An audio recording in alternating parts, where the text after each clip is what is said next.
And we are back. Oh yeah, we are back. I'm gonna cut this thing here. Oh yeah, you can see it perfect. So we can continue. So the guy that came here on the rooftop just stayed here for like 5 minutes. So I turned off the stream. I did everything I wanted to go back into bed. And just as I was, going to lie in the bed, he just dipped. Therefore, we are gonna continue. However, I'm gonna be speaking to you from my bed because I just cannot bring myself back to the table.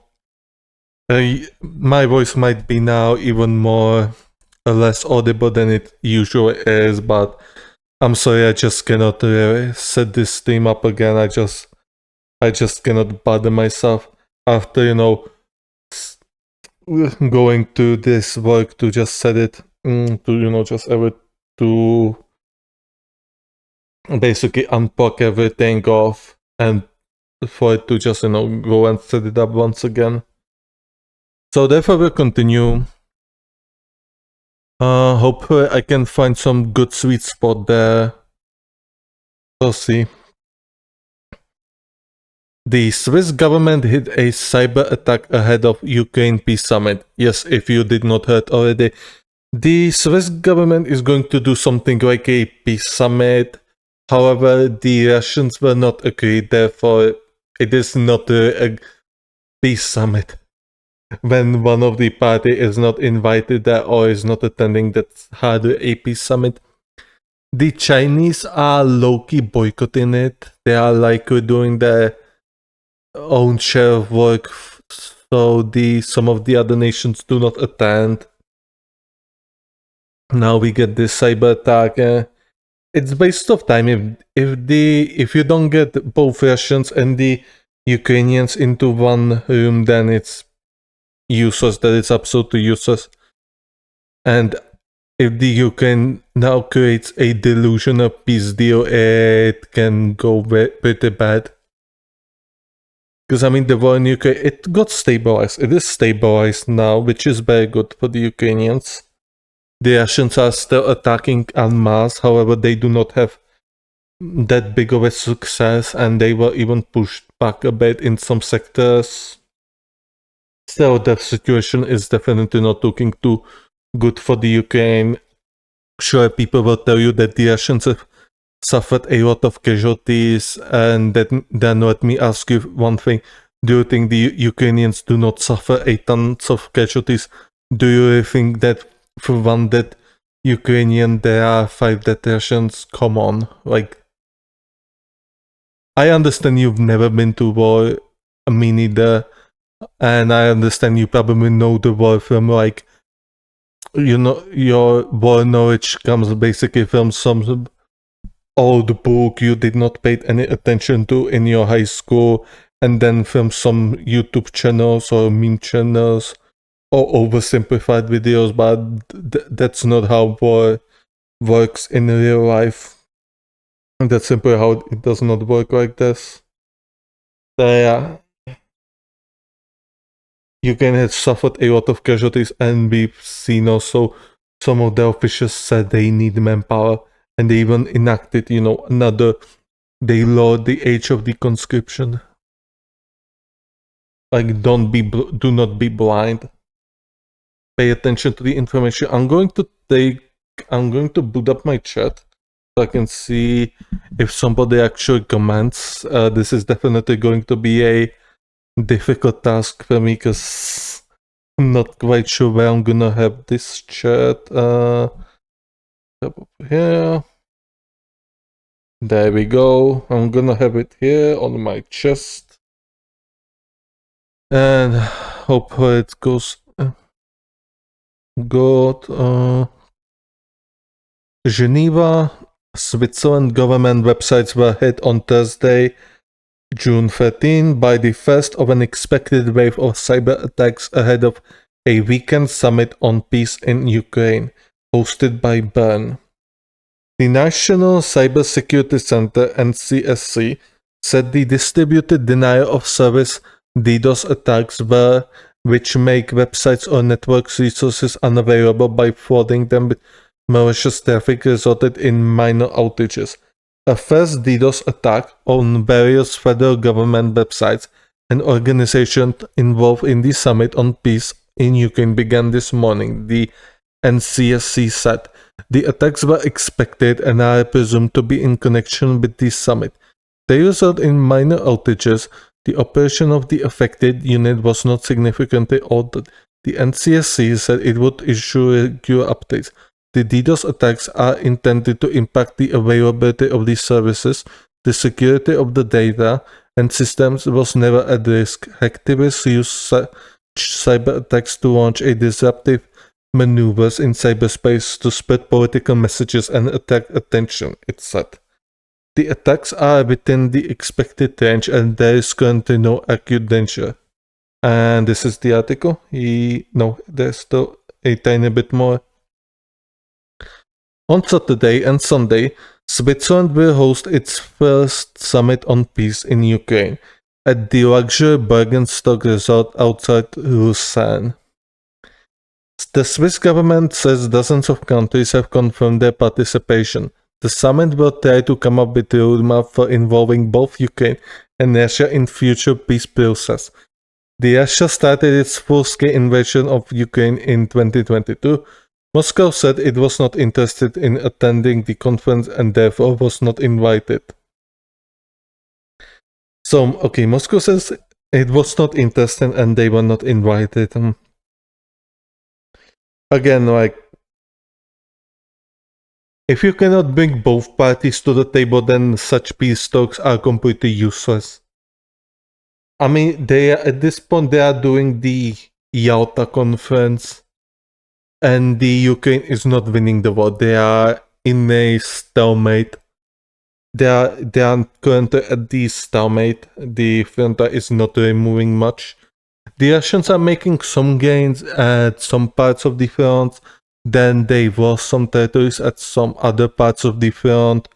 Like, this is no time to be making any such stance. Because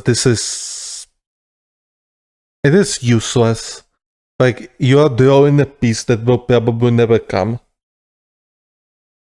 Because if worst comes to worst, there's always the chance that the Russia might use even a more destructive force, and I'm gonna leave it at that. Hopefully it will not come to that, however. If the Ukraine was to make an oopsie and accidentally hit the civilian targets, then this would give the Russians the best casus belli they could ever get to actually justify using such destructive weapons. And they were using very destructive weapons even until now. You know, thermobaric missiles, launchers, stuff like this. They allegedly also used gas attacks, which I'm not sure if it's true or not. Oh, hello. I cannot see my own emotes in the chat. That's because I'm not signing and because I'm on phone. So this will be pretty awkward. So yeah, I mean, peace in Ukraine. You have to bring both parties to the table, and both of them have very different points of view on the actual peace. Moscow wants territories, Ukraine wants the Russians out of Ukraine, obviously. I don't think it's going to be solved anytime sooner. Alright, next up.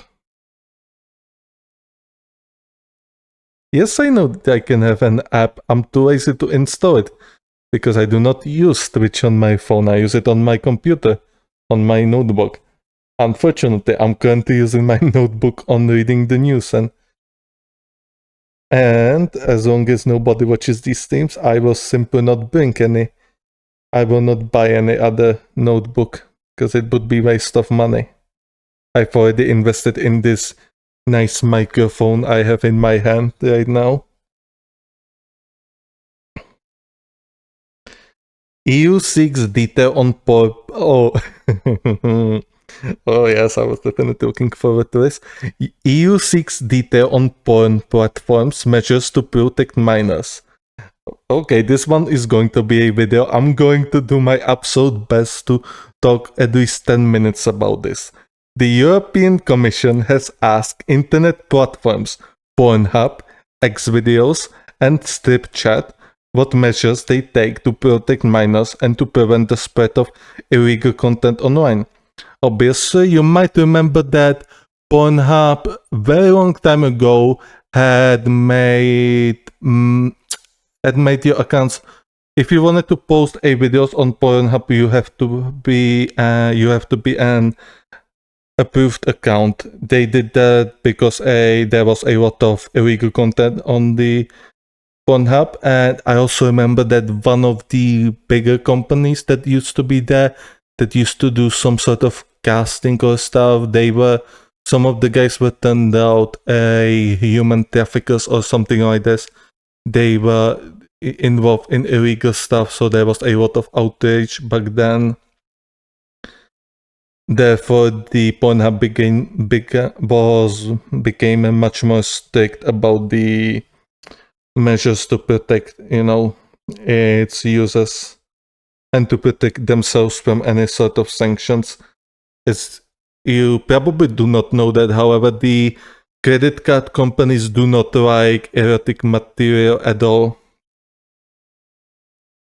Oh yes, I will show those 20 countries I can point on map. Although I forgot the website where you can actually do it. But I still have about 18 articles to go to, and some of my Twitter bizarre. So yeah, I still have a lot of things to do. Unfortunately, as I said before, there's been work on my rooftop, therefore I cannot stream so often. And that's why I have to read much more articles today when there's nobody working on my rooftop. Therefore I have content for my YouTube channel.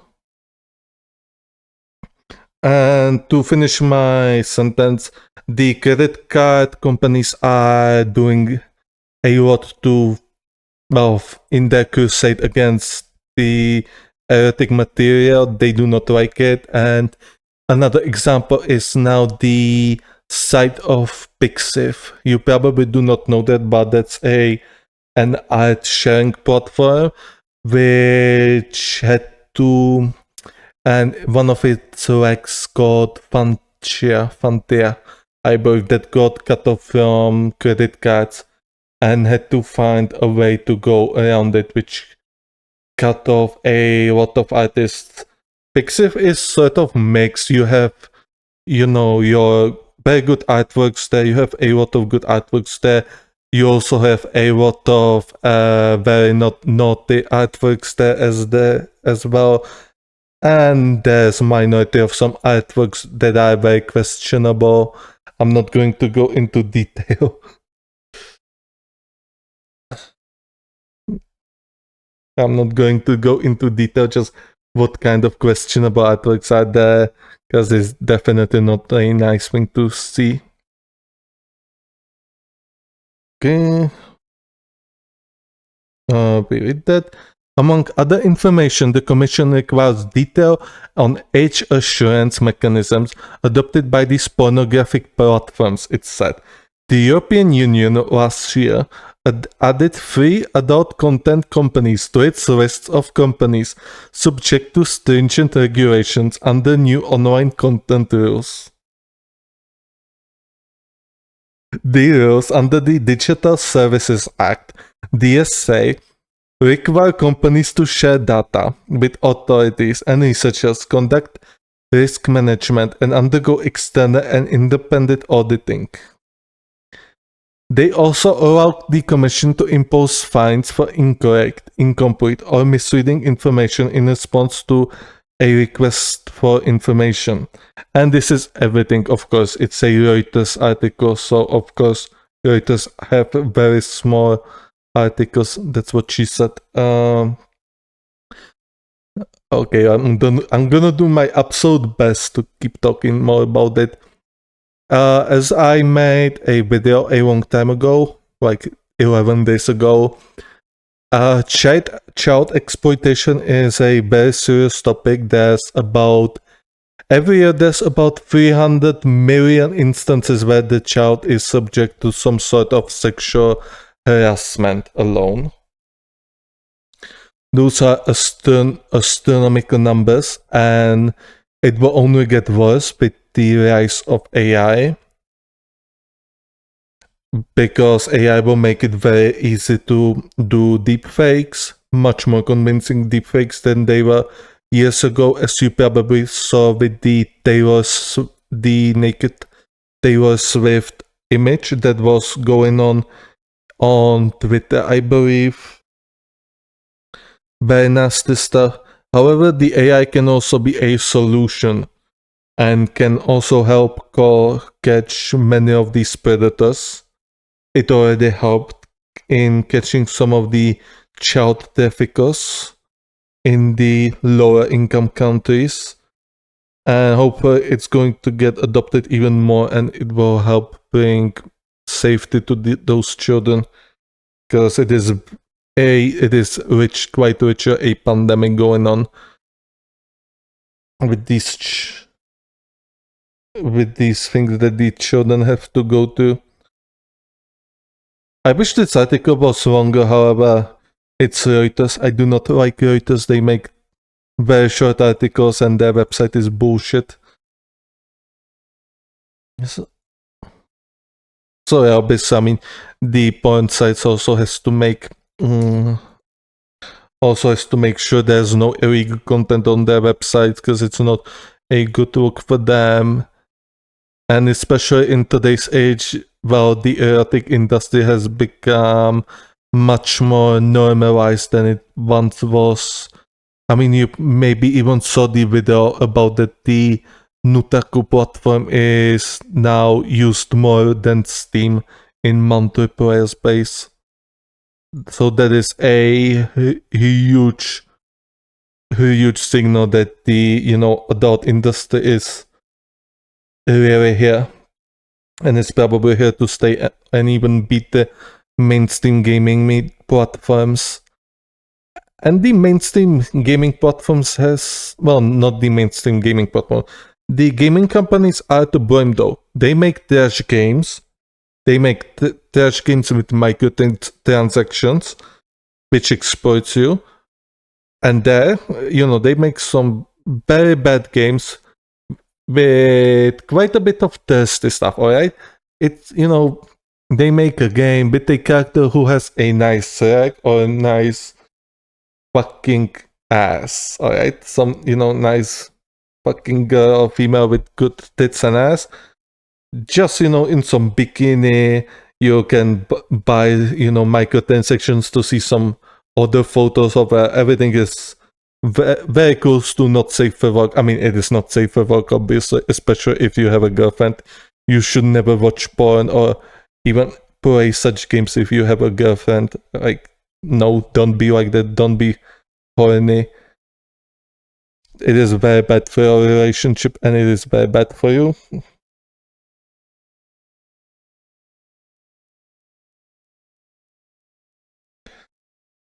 I mean, it's not a short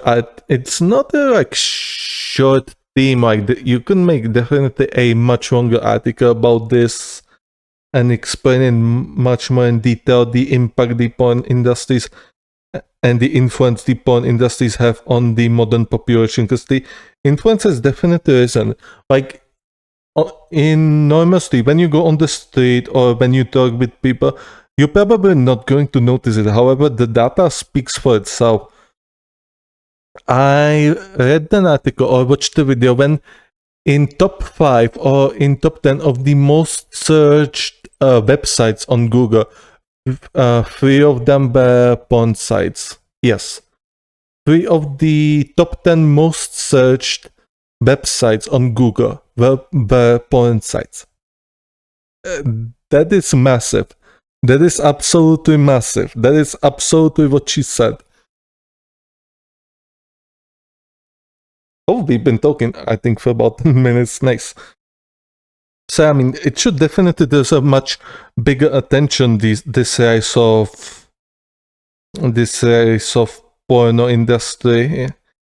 And as I was talking about the games, like yes, these porno games they are trash as well. However, they have titties, or more specifically, they have your nipples, they have your exposed vaginas, they have what those thirsty people want. They are trash, however, they have the nudity they want, and they can beat their meat off too. That is the difference, and that is why so many lot of people are actually switching to the porn games. And also because of the fetishes, obviously. A lot of people like very questionable stuffs. Yes, like furries. The world would be much better place without furries. You can, but Zoomers can eat more than this.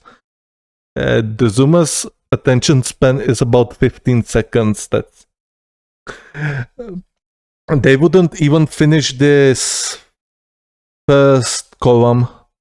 They would probably get somewhere here and they would stop reading.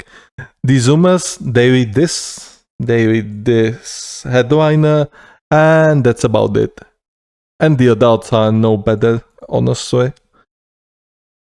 But thankfully, we managed to go to 10 minutes, and it's going to be a good video, hopefully. I'm gonna do my best to actually get this one running, because it's very funny. Moving on. Oh yes, we got a news from the United Kingdom. A bomb scare. Bomb disposal squad rushed to Tory MP's office after suspicious package found as cops cordon off area. Sussex Police, West Sussex Fire and Rescue Service and bomb disposal units were spotted at the scene. Okay, we got a potential bomb situation in the UK. Oh, this site has definitely a pretty bad design. Whatever. A bomb disposal squad has rushed to a Tory's MP's office after a suspicious package was found. Sussex Police and West Sussex Fire and Rescue Service were also scrambled outside Jeremy Quinn's office in Horsham, with photos showing a bomb disposal vehicle and a fire engine on the road. Okay, we can see the images.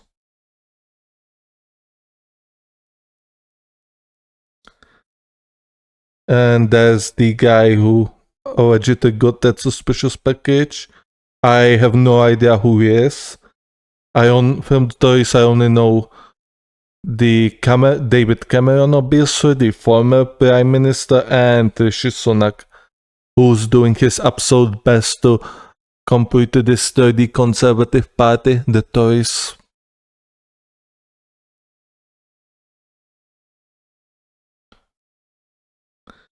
Special services, well, I would expect they would be more armored, to say at least. Some sort of the juggernaut outfit we can see at the old codes, the Modern Warfare 2 or 3s. That kind of outfit. I mean, if this actually blowed up, then this poor fella would be completely would blow to pieces. Emergency services were seen surrounding the Horsham Conservative Association in West Sussex around 2:40 p.m. this afternoon. Cops then put up a cordon as an urgent investigation was carried out at Goug's house, Madeira Avenue. Sussex Police, West Sussex Fire and Rescue Services and a bomb disposal unit were spotted at the scene.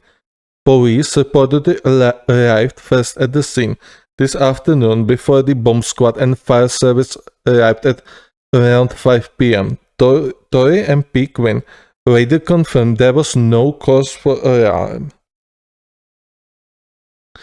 Taking to Twitter, Mr. Quinn said, after the receipt of a suspicious parcel at my Horsham office earlier, the police decided the incident should be escalated and specialists from the explosive ordnance disposal teams were called in. It is still under investigation, but there is no cause for alarm, and the incident is being thoroughly and professionally addressed. He added, It is a huge privilege to engage in public service, but sadly in the world in which we live, incidents of this nature always have to be taken seriously. Yes, yes, especially after the assassination attempt on the Slovakian Prime Minister.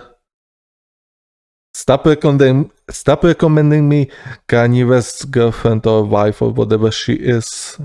I'm not interested. Stop this horny. Oh no, you can see still the horny content. God damn it, the Sun. And they call themselves and they are apparently to ground news. The Sun is the right wing. Then what the fuck is Bianca Cenzoric doing on here?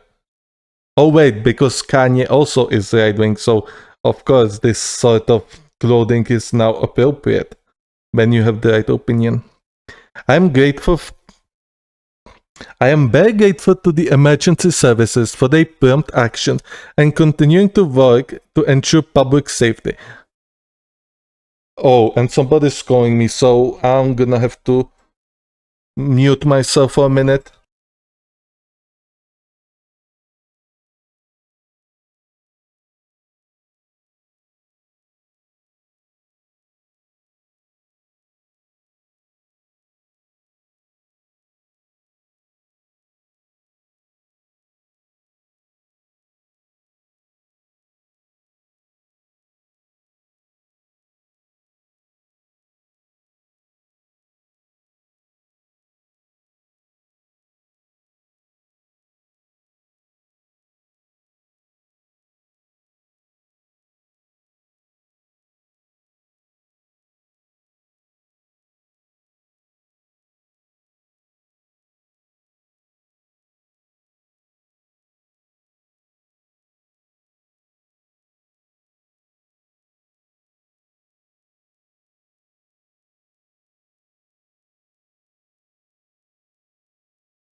And we're back.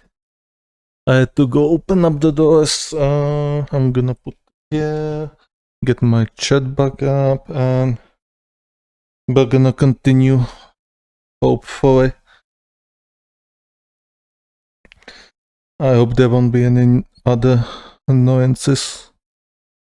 Police, but I forgot where we were. So, police and the explosive ordnance disposal team are currently at the scene. If anyone in the area has concerns, they can speak to an officer at the scene or call 101. Further updates will be provided in due course. And I think this is it. Yep. Shit. The fire and rescue service were also summoned to the service. Okay, this is it. I don't think I have anything to say about it. Something suspicious happened and it's good day, but a little bit paranoid. I should probably also use this scene a bit more often, and of course the Tetris is not working. Well, it's whatever. I'm gonna fix it after. Well, I don't need to fix it. I just have to restart it, and I'm too lazy for that. We're just gonna keep our show going. I'm gonna skip this one. We already talked about the UK, even though it's very funny to see. It's very funny to see that the UK Green Party is struggling, just like the Germans Green Party, which was quite a bit, and SPD. What is not funny is that the AFD beat them. That is not very funny. Yes, this is the guy. So we're gonna skip it and we're gonna go right to the next article actually. Oh yes, this is by one. This is. I would love to be in Greece because our fucking weather is so shit. Our weather is so fucking shit. It's so British. It's so British. I want to vomit. It's always cloudy, or it's raining. Like it's June 14. I would expect to be a warm day. I would expect there to be warm days already. You know, sunny weather and all. But instead we got this ugly weather which only gets me depressed. Greece, on the other hand, it forces Greek authorities to shut down Acropolis during afternoon hours for a second day. Authorities in Greece closed down the Acropolis in Athens during the afternoon on Thursday for a second day as the country swelters under unseasonably high temperatures. The culture minister said the hilltop citadel, which is Greece's most popular ancient site, was closed from midday to 5 p.m. local time because of the heat. So meanwhile, we have here the British weather, the Greeks have a very warm weather. Can we switch, please? I would love there to be 30 degrees Celsius every day. I could actually go and run. I would actually sure had the opportunity to get my physique up after I was in bed for about 5 months. At this point, I might as well just move myself to Arabia. There's always sunny. There are deserts and I can run as long as I want. And I heard there are probably no snakes or other nasty thingies that I don't like, or other archaeological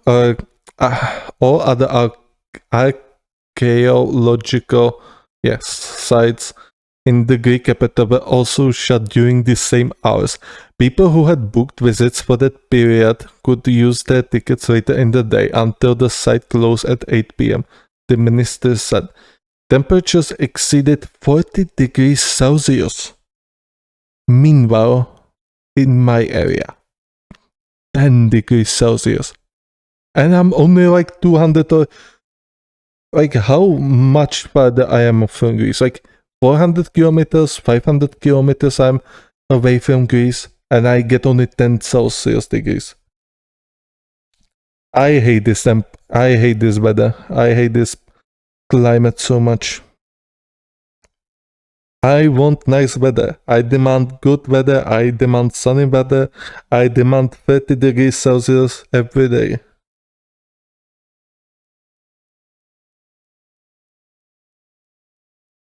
On Thursday, in much of a center and southern Greece, including Greater Athens and Cyprus and Crete, officials are on heightened alert for wildfires which plague Greece every summer.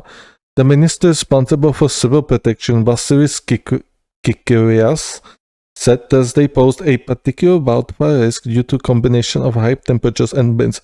The early start on the heat waves combined with the dry winter has led to a very difficult fire season, he said.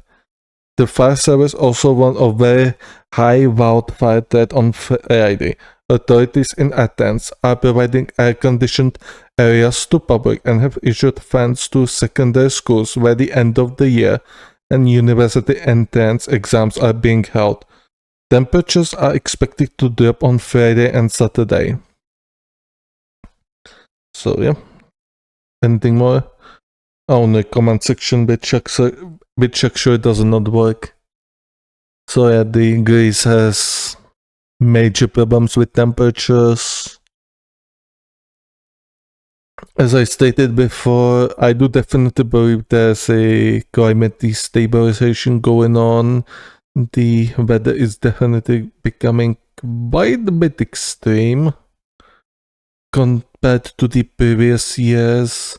If I look back like 10 years ago, I do remember that even in April there were very sunny days. April, May, June, all of them were usually sunny days.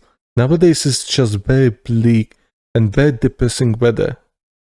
And it's really making me sad because I really want to, get my physique up and going for if I maybe go one day to actual, work. At the moment I'm considering becoming a policeman.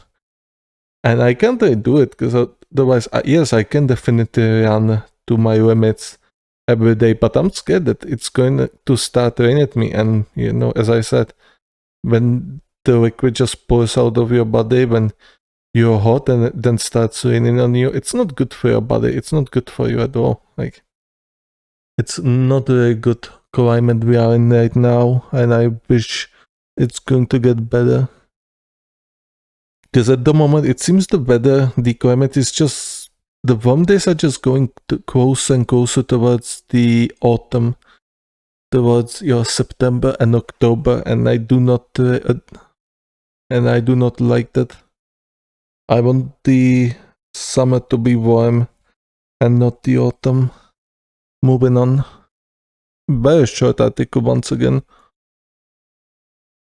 Ah, yes, we got a Mortal Kombat Italian edition. Very nice. Did I turn on my microphone? Yes, I did. Very good. This fight erupts in Italian parliament as tensions rise over expanding regional autonomy. It would be very bad if I was talking here for about 10 minutes without my microphone turned on. Sheesh. Is there a video to it? No, but this is definitely going to be my thumbnail. I even have a good title and head. You heard it before. Rome AP. Tensions in Italy's royal house erupted into a fistfight, sending an opposition lawmaker into a hospital over a controversial governmental proposal that opponents say will further impoverish the poor south. Oh yes, you probably don't know this. Not many people know this. However, a lot of countries in Europe are very strangely divided.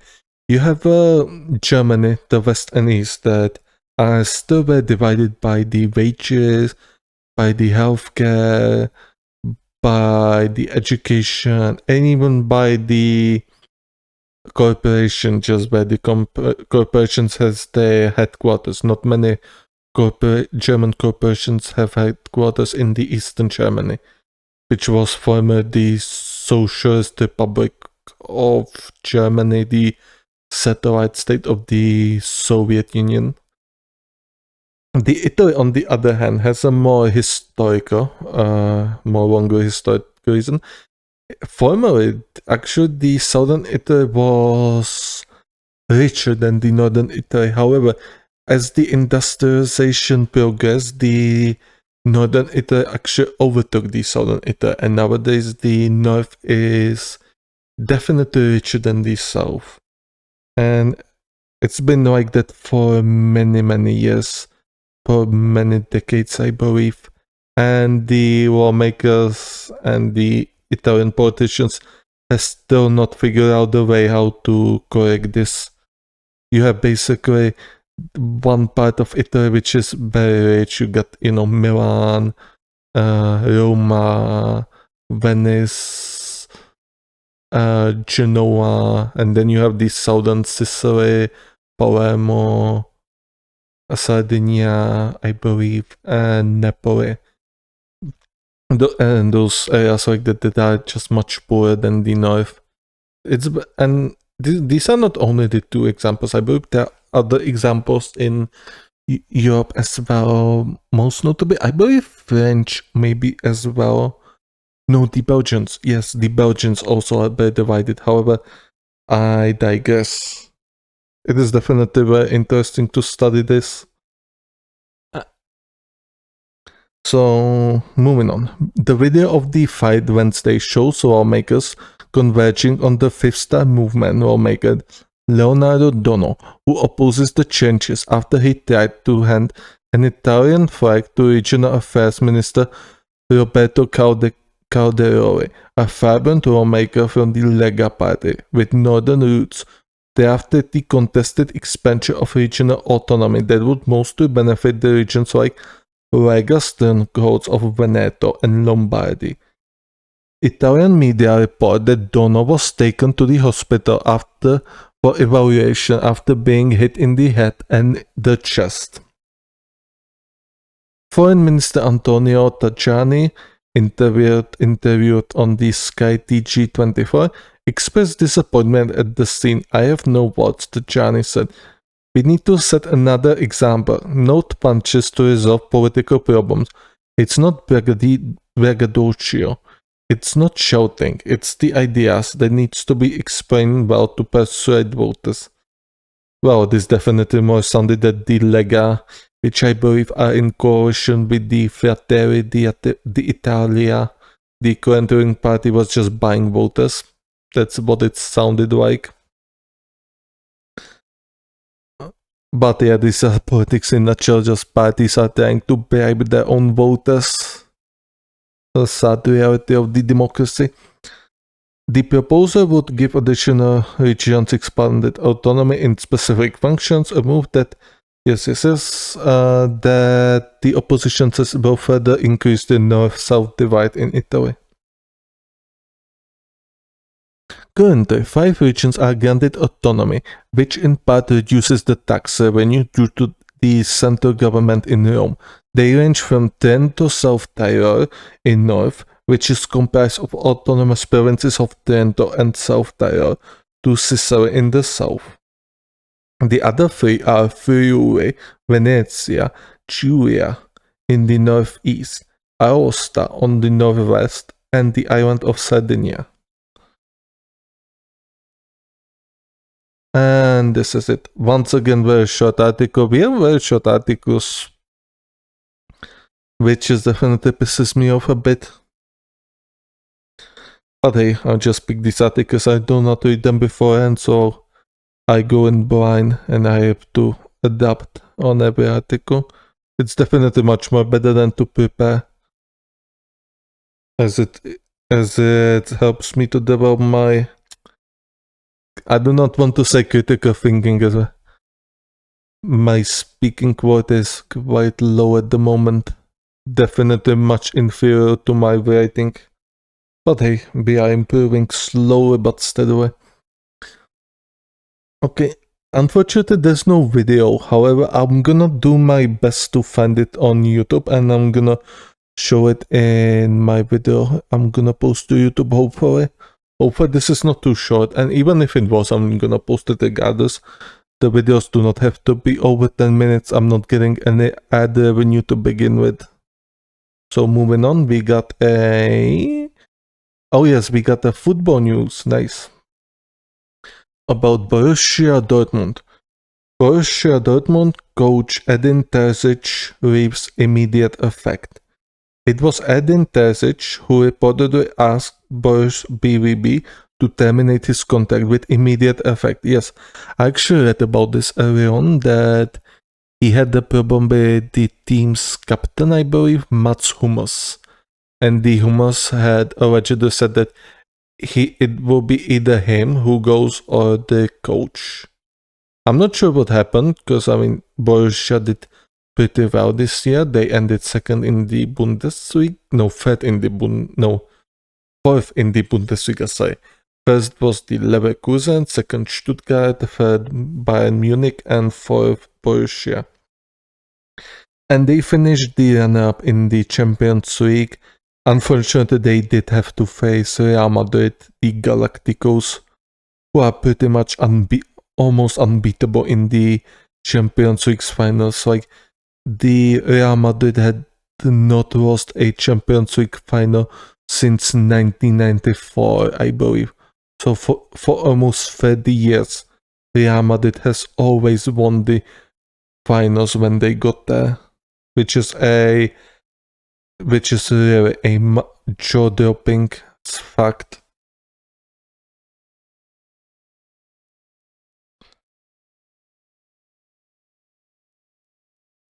Hopefully the chat is still going. Hopefully it did not bug out. Well, I'll probably figure it out on the replay, but whatever. Edin Terzic and Borussia Dortmund, it's over. The coach who won the German Cup. Muted. Okay. Edin Terzic and Borussia Dortmund. Yes. The coach who won the German Cup with Borussia Dortmund in 2021 finished second in the championship 2023 and reached Champions League final this year, has asked BVB to terminate his contract with immediate effect. Indicated the club this Thursday. Yes. I wonder if they're gonna actually mention this about the Hummels. We'll see. Borussia Dortmund accepted the request after a joint discussion, noting the end and collaboration between Germano-Croatian and the Ruhr club. A further video from the coach was broadcasted on Borussia's social media. Eine Nachricht von Edin Terzic an alle Borussinnen und Borussen. We're not going to play the video because it would be muted on the video regardless, because all of the music and all the voices I play on from Google are always muted because I worry about the copyright strikes. So whilst you will not hear anything, I'm guaranteed that I won't get any copy strikes from, for the stupidest of the reasons. Dear Borussia fans, although it pains me a lot at the moment, I would like to inform you that from today I will be leaving Borussia. It was a huge honor to lead this great club to a victory in the DFB Pokal and recently to Champions League final, says the coach in this video. After our final at Wembley, I asked for a conversation with the management because after 10 years at BVB, including 5 years in the coaching staff and 2.5 years as a head coach, I think that you have to start again with the new person. A departure welcomed by the club which paid tribute to its coach. Edin Terzic has done an exceptional job at BVB. We all owe him a huge debt of gratitude. Edin and I will always be friends at Borussia Dortmund CEO Hans-Joachim Watzke. Okay, so they do not mention this, so either it's a rumor, unconfirmed rumor. However, I did hear that the club captain Mats Hummels did have some falling out with that coach and allegedly said that either he's going to leave the club or the coach, so this might be why the coach is leaving, because it is definitely strange for him to leave when they had probably one of the best seasons in the recent years, getting to the Champions League finals. That did happen to them 10 years ago, and it almost was a replay actually of that final if the Bayern Munich actually managed to reach the Champions League finals. However, they did not manage to beat the Real Madrid. Maybe Harry Kane would actually have a trophy now. I'll see myself out.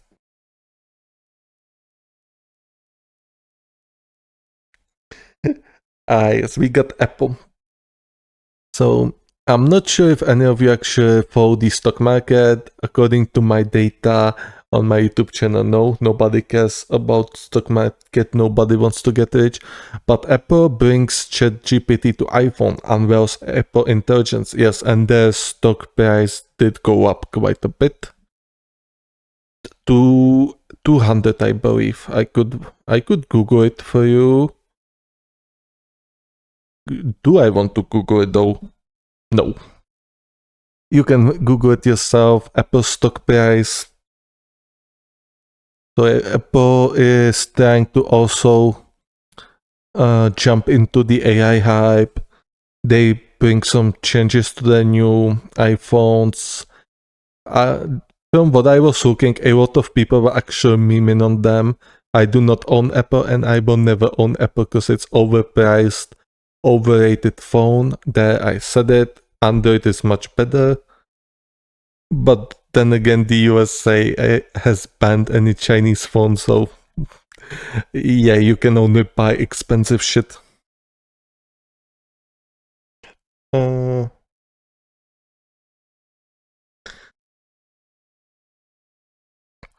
Apple unveiled a long-awaited AI strategy on Monday, June 10, integrating its new Apple Intelligence technology across its suite of apps, including Siri, and partnering with OpenAI to bring ChatGPT to its devices. Damn, Siri. Damn, I haven't heard that name in a long while. I think I remember I remember the Skyrim advertisement, like, yeah, you can play Skyrim on anything, like on your fridge, on your fucking microwave, and shit like that. Or Siri, do Fusura, and yeah, that was very fun back in the day. With these moves, the iPhone maker is seeking to reassure investors that it has not lost the AI battle to Microsoft, even though it may have forfeited a few rounds. But shares of the iPhone maker were down 2% in afternoon trading as investors sought a more AI announcement. The stock has trailed those of other big tech companies this year.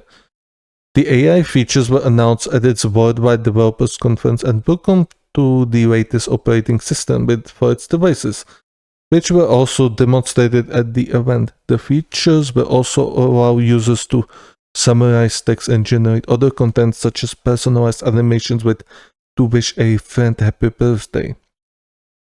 Apple also said that the ChatGPT integration would be available later this year and that other AI features will follow, adding the chatbot could be accessed for free and that users' information will not be logged. Yes, basically the US government is going to spy on everything you do. And if you think otherwise, you're very silly and naive. Yes, the Apple will most definitely sell your private information like every other company does. Just take a look sometimes at the cookies you accept. Like 500 partner companies get your data. Your data will not be safe there, and the governments like the US are going to have access to them. That's a fact.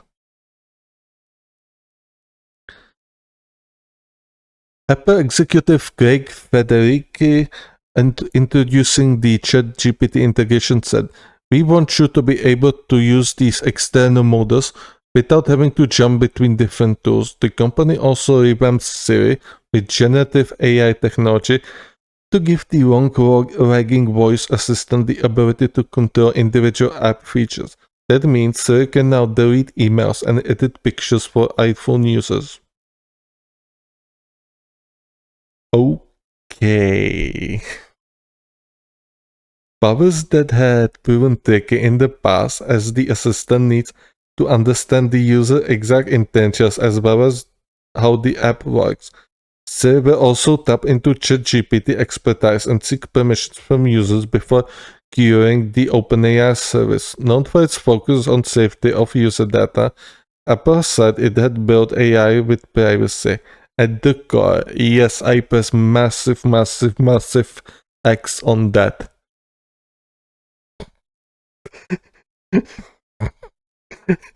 Build AI with privacy at the core. Yeah, yeah, bro.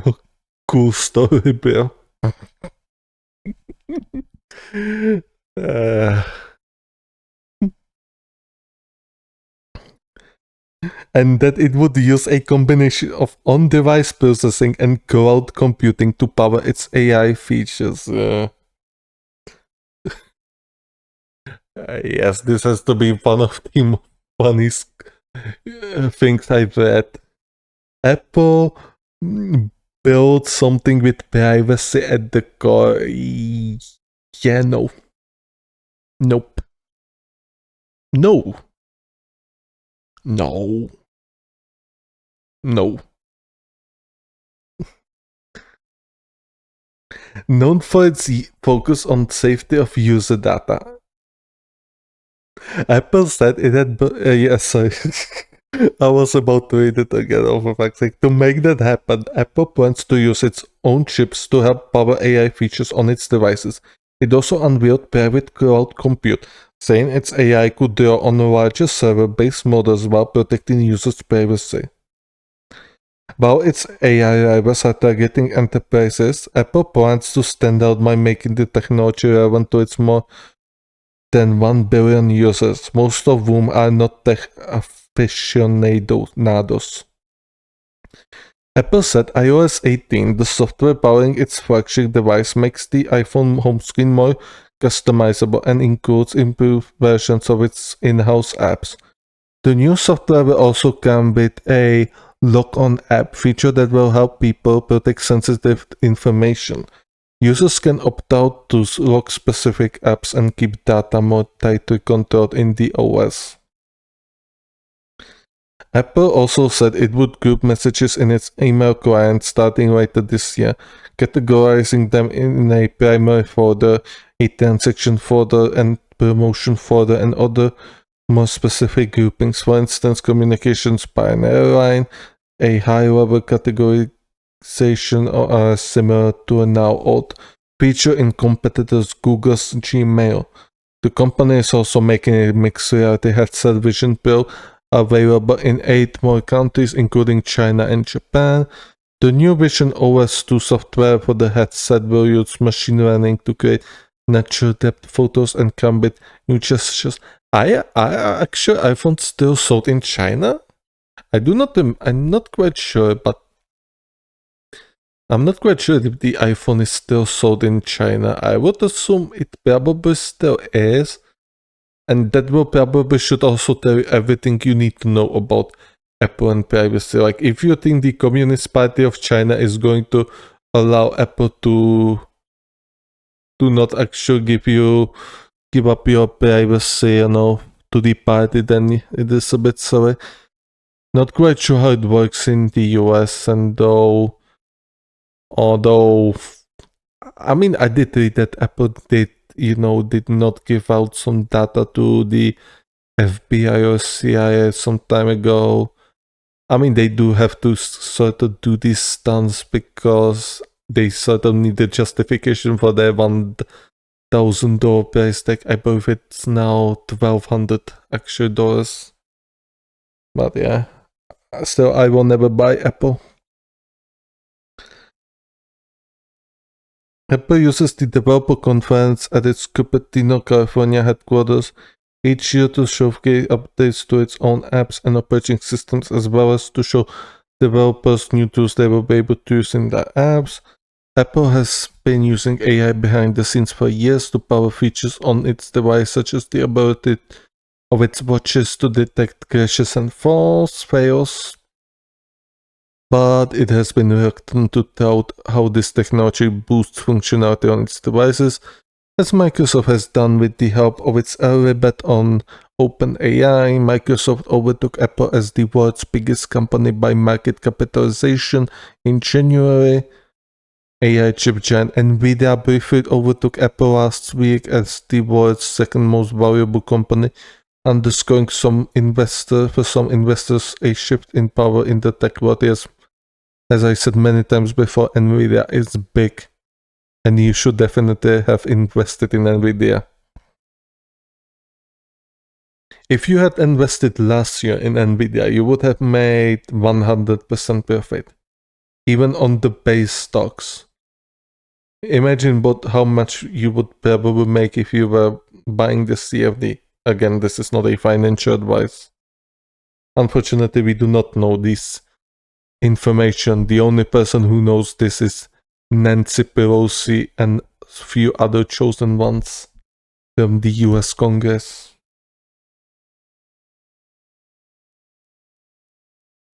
And this is once again a Reuters article, therefore it is short. I've been getting a lot of articles from Reuters where I'm not pleased. Meta will not launch Meta AI in Europe for now. I wonder why. definitely couldn't be because of the security reasons, because of privacy laws of EU. Or maybe they do not care about EU, which is also a possibility. I know the threats had launched in EU a few months after its launch in the US as well. I'm not sure what's about it. I don't use that, so I don't care. Moving on, we got the... What do we have next? The group of 7 summits turns to migration after promising tens of billions to Ukraine. I think we're gonna have one more article about the G7. So I might show you what Biden once again did. His, what his old age did is sort of a NPC walk, just oblivion walk out of away from these videos, but that's up for the future. Ouch, my nose. Borgio Ignazia, Italy, AP. A summit meeting of the Group of 7 leading industrialized nations is expected to focus on migration on its second day Friday, seeking the ways to combat trafficking and increase investment in countries from where migrants start out on often life-threatening journeys. Migration is a priority for summit host Italy and its right-wing Premier Giorgia Meloni, who's seeking to increase investment and funding for African nations as a means of reducing migratory pressure on EU. The gathering in a luxury resort in Italy's southern Puglia resort is also focusing on global conflicts and the spread of artificial intelligence. Perennial issues such as climate change and China will also be discussed. As the summit opened up on Thursday, attended promises tens of billions of dollars in aid for Ukraine, but some divisions also appear to emerge over the wording of the summit. Final declarations with disagreement reported over the inclusion of reference to abortion. Oh my god, not this again. The G7 is an informal forum with an annual summit to discuss economic policy and security issues. The members are Canada, France, Germany, Italy, Japan, the United Kingdom, and the United States. What's Canada doing there? I have no fucking idea. I would expect someone like India there, But whatever.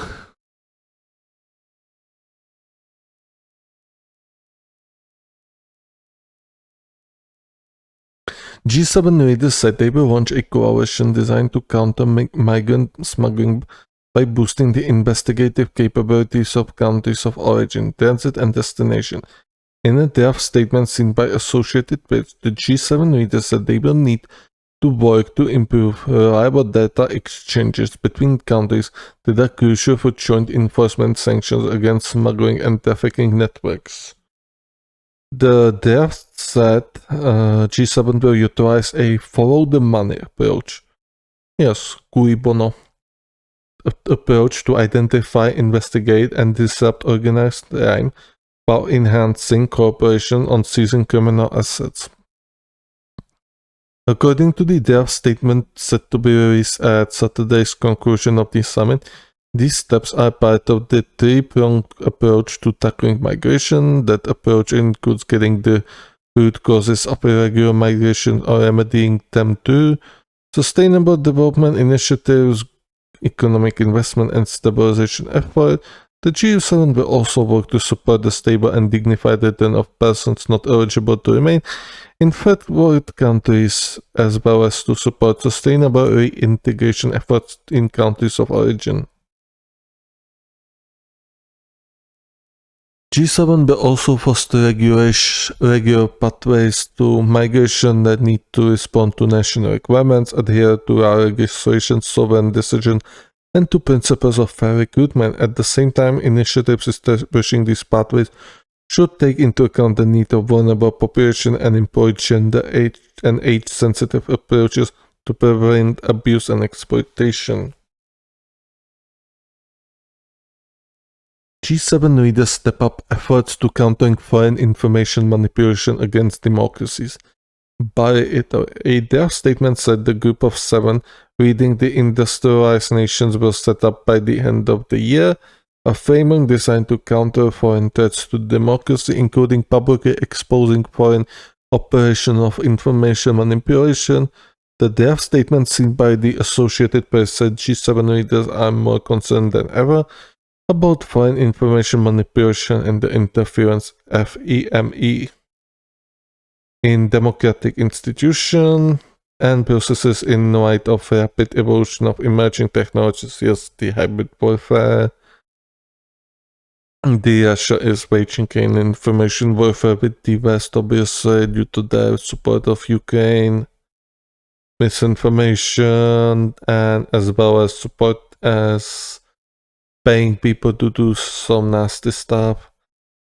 I believe I read that the Russia or somebody close to Russia paid some people from random third world countries to come into places in Europe and to do, to set up a flame or to put some coffins near the Eiffel Tower. This is the part of the information warfare of Russia against the West. And the West has to counter it, obviously. I mean, the main thing of the Russia is that the people in the West are simply not interested in the war anymore.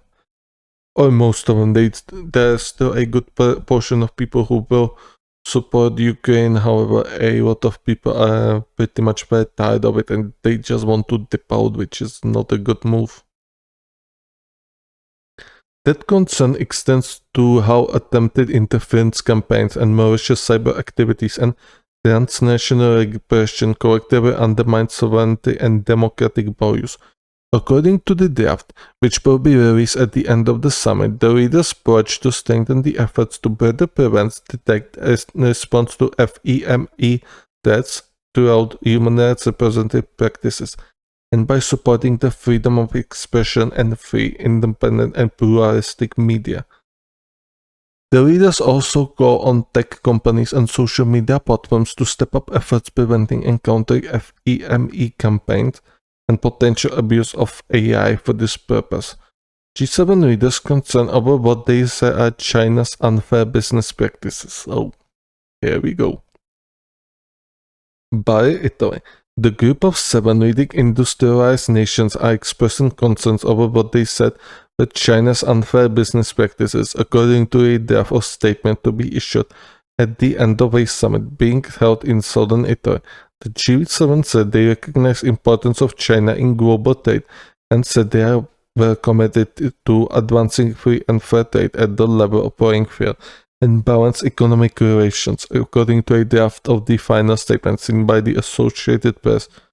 We are not trying to harm China or thwart its economic development. This statement said, well, China is the second largest economy on the earth, so there you go.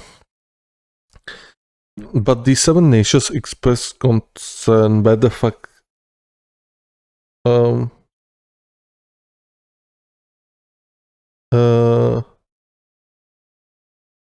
okay, I just got teleported. I'm very confused. Oh, here we go. But the 7 nations expressed concern about China's persistent industrial targeting and comprehensive non-market policies and practices that are leading to global spillovers, market distortions, and harmful overcapacity in a growing range of sectors. The 7 called on China to refrain from adopting export control measures, particularly on critical minerals, that could lead to significant global supply chain disruption. They also expressed deep concern over Beijing's support to China and called on China to press Moscow to halt its war in Ukraine. They will not press on Moscow to halt its war because they also have their own interests in the Taiwan. Besides, the Chinese will get richer of trading with Russians, and their influence on the Russian government will also grow in the upcoming years, probably. The Russians, of course, what most people don't talk about are exploiting the African countries for their natural minerals, which they are then selling for their own profit so they can wage the war in Ukraine. That's something that most good portion of the Western media never tells you. They are telling you that that the Russians are very close to the economic downfall. However, they never mention this. I wonder why they never mention this. Yes, because if they were to mention this, then they would actually have to, be sorry about what their, ancestors did in the colonial era to the Africa and how they exploit Africa, obviously, which would cost them much more millions in the reparations, which is something they do not want to do considering the current economic climate.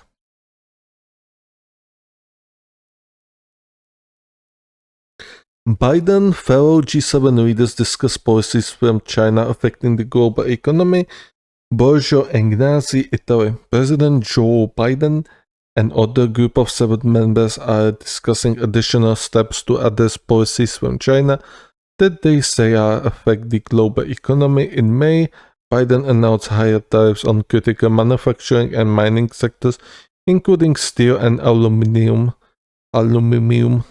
semiconductors, electric vehicles, batteries, solar cells, and certain critical minerals in effort to counter over-manufacturing by China. A senior Biden administration official said the US president and the leaders of Italy, France, Germany, Britain, Japan, and Canada discussed the final issue Friday during the private session at the annual Group of 7 summit being held in the southern Italy. The official who spoke on condition of anonymity says concerns over China's practices aren't just for the US. The official says China's practices are affecting partners around the world, from advanced economies to developing countries and emerging markets. By Doreen Superwell. Well, their G7 statement warrants Iran to halt uranium enrichment. They're not going to do that. Repeats Tehran must not get nuke weapons. Yeah, well, stop them. That's all I'm gonna say. If you don't want Iran to have nuclear weapons, then stop them. Easy as that. Well, Iran is pretty much backed by Russia and China. Like, they do not care what the Western powers think. They will develop they will enrich uranium, and they will get nuclear weapon if they do not have it already. And their statement says the Group of 7 leading the industrialized nations are warning Iran to halt its uranium enrichment activities that have no credible civilian justification. According to the draft seen Friday by the Associated Press, which will be issued at the end of the summit, the G7 reiterate our determination that Iran must never develop or acquire a nuclear weapon. The G7 leaders also said they were prepared to respond in a swift and coordinated manner, including with the new and significant measures if Tehran transferred ballistic missiles and related technology to Russia. As I said before, Iran does not care. Doing so would represent a substantive material escalation and directed to European security, the draft communique said. The statement also said the G7 were prepared to adopt further sanctions if Iran did not cease its malicious activities and destabilizing actions in the Middle East, while also expressing a deep concerns over Iran's human rights violation, particularly against women, girls, and minorities. Yes, this happened last year. You did absolutely nothing, you band of useless idiots. That's why they do not care. They can trample over the rights of their own people, and you do absolute jack shit. Oh no, you are deeply concerned. Nobody gives a shit. Spineless morons. We call on Iran's leadership to end all unjust and arbitrary detentions, including the of dual and foreign citizens, and condemn an unacceptable harassment of its citizens, the draft said. And and Iron just ignore this. There you go. Yes, you were very influential. Thank you for your speech. Nobody gives a shit. Goodbye. Biden, Meloni agreed to impose more costs on Russia and those supporting its ability to wage war. Borgia Ignazia, Italy. US President Joe Biden and Italy's Prime Minister Giorgia Meloni have agreed to pursue all available options to impose further costs on Russia and those who support Russia's war machine. In a statement after two leaders meeting Friday, Bush and Meloni welcomed the group of 7 leaders' agreement to provide Ukraine with $50 billion using proceeds from frozen Russian assets. They also discussed a way of boosting economic security and the response to economic coercion while underscoring two-way trade and investment. The leaders highlighted the urgent need to secure the returning Israeli hostages and implementing a ceasefire in Gaza, emphasizing the importance of Hamas taking constructive approach to the process. The only constructive approach to this process would be if the Hamas leaders and officers were put to the trial and sent to the rope, as I said before. And FYI, Hamas doesn't even know where the hostages are, by the way. Yes. One of their spokesperson told that they probably don't even know where the hostages are and if they even are alive. So yeah. Damn, this is long.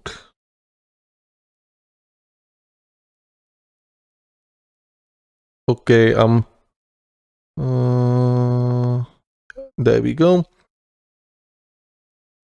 The statement made no reference to two leaders discussing abortion rights after an EU official conference.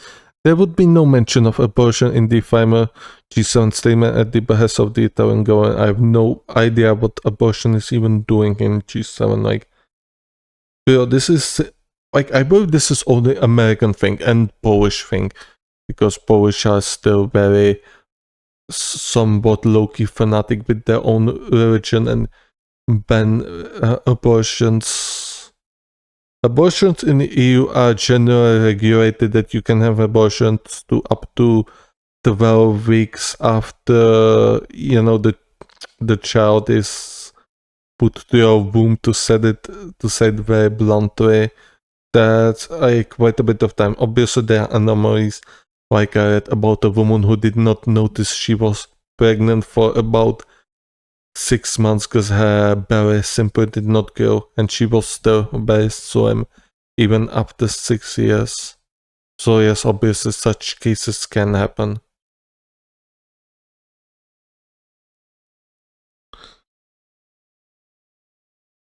Alright, I'm gonna finish this article, which is still gonna take quite a bit, and then I'm gonna take a sip of water. Putin denounces the freezing of Russian assets as a theft, vows retaliation. Russian President Vladimir Putin has denounced the freezing of Russian assets by the West as a theft, allowing and vowed that it will not go unpunished. Putin's remarks at the Russian Foreign Minister Friday came on the heels of a deal by the Group of 7 industrialized nations, $50 billion loan package for Ukraine using frozen Russian assets. Putin accused Western countries of now thinking about some kind of legal basis in order to completely and appropriately frozen assets and for exchange reserves. The Russian president said despite all the scheming, theft will remain theft and it will not go unpunished. He added that the move made it obvious to all countries and companies' sovereign funds and that their assets and reserves are far from safe in the West. The G7 agreed on Thursday to lock up sanctioned Russian assets until Moscow pays reparations for invading Ukraine. That paves the way for the announcement of the loan agreement that will leverage interest and income per more than $260 billion in frozen Russian assets largely held in Europe to secure the $50 billion sum. A US official speaking on the condition of anonymity to preview the agreement said the first disbursements will be made this year.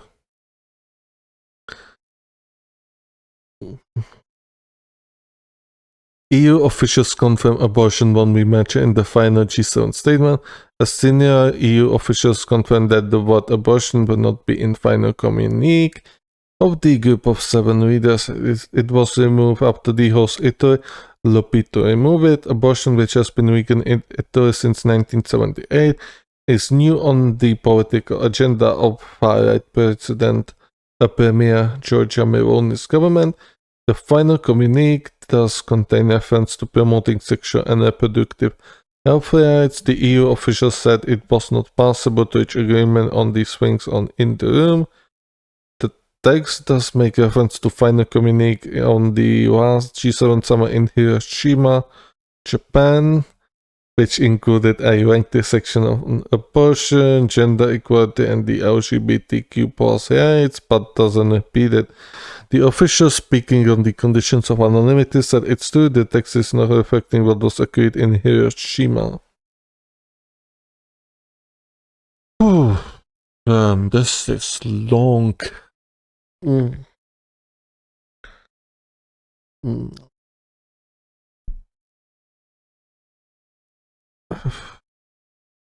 So I have no idea about what Meloni's stance is on abortions. Hopefully it's not banning or any shit like this. As I said, abortions regulate them, and after some time passes, you simply should not be allowed to have abortion.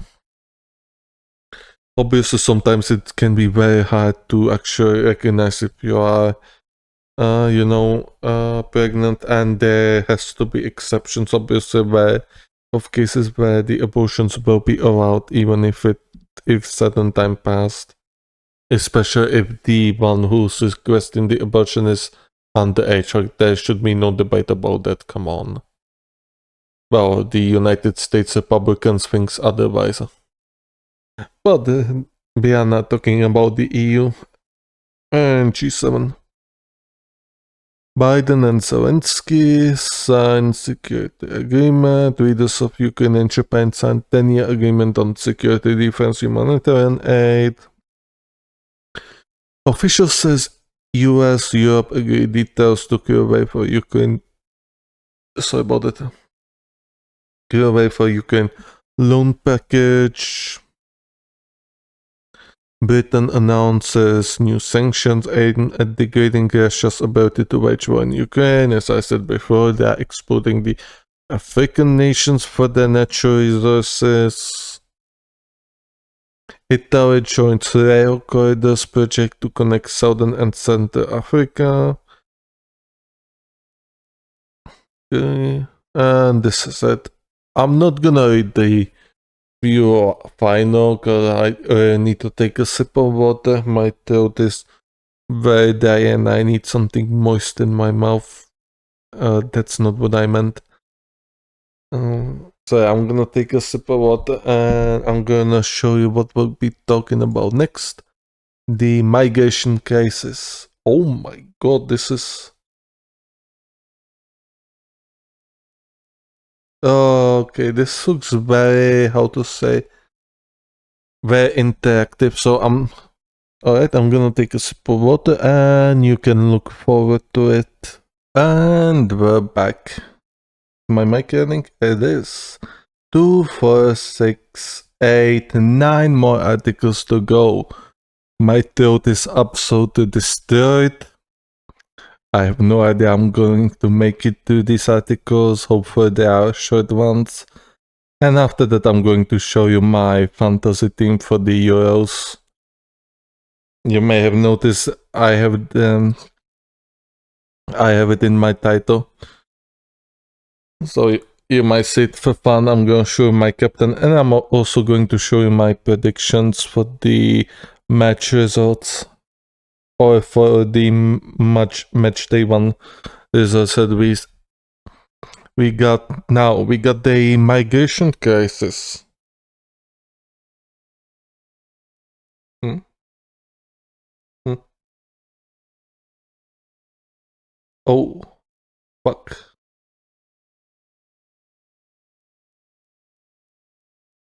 Oh, this is Chrome detecting. Oh, there we go. Okay, it's better. Better. I forgot to mute it. I actually forgot to mute it. Fuck. Echo. Yeah, I forgot there was an echo from the top. I forgot to mute it. I should probably mute Twitch on default. I always forget about it. So yeah, we got a slight echo here. Luckily, thankfully, I have somebody in chat actually, a good friend of mine, so he actually notified me about it. We can now talk about the migration crisis. So, because yes, it is quite real and it is a big problem, and it is related very much to the climate change, or what in to what I call climate destabilization, which is much more correct term in my humble opinion, which is absolutely correct. And you should listen to me about climate more than you listen to Greta. Thank you very much. Now give me your money. Oh, I'm kidding. I don't even have donations turned on or subscribers. So record numbers first from their homes. The number of people driven out of their homes by war, natural disasters, and climate change are higher than before.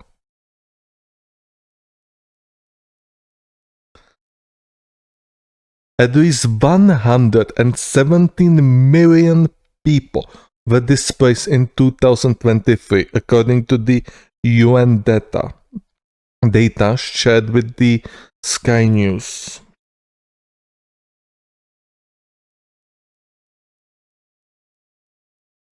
The number of people forced to leave their homes in 2023 has doubled from a decade ago, and it's still rising, with the UN estimating that within the first 4 months of 2024, that figure went over 120 million.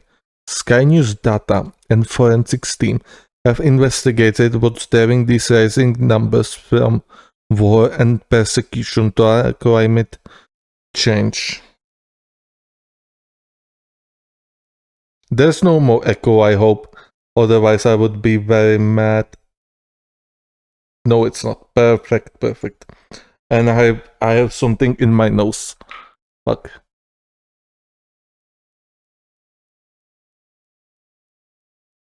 Okay.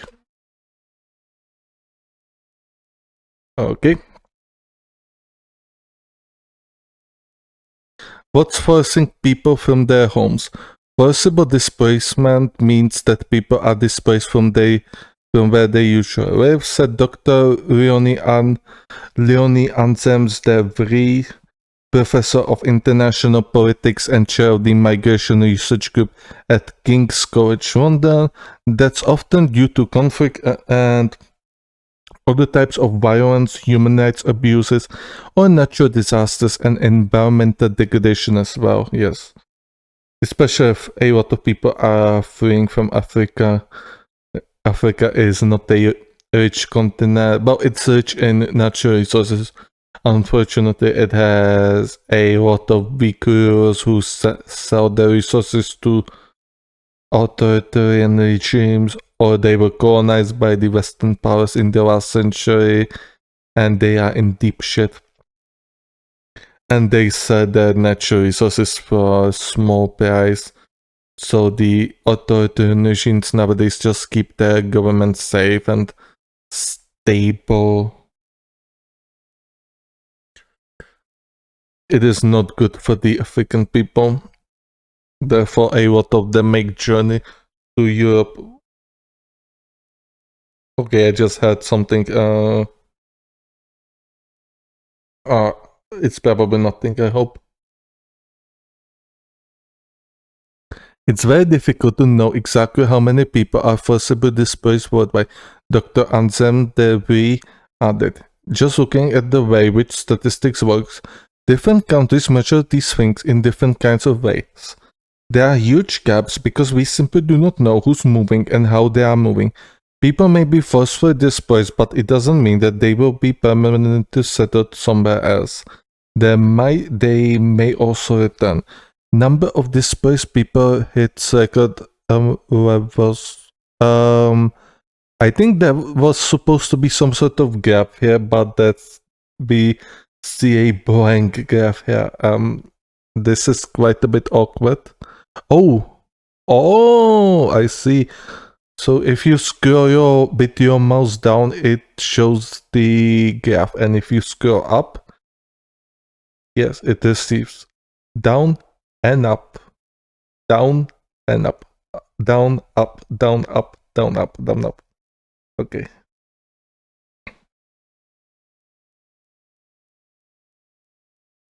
Oh yes, we have also green waifu. I'm not quite sure if it works actually. I never tested it out. But yes, we do have waifus as well. I added it. So you can see number of displaced people hits record levels. You can see it definitely fastened a bit.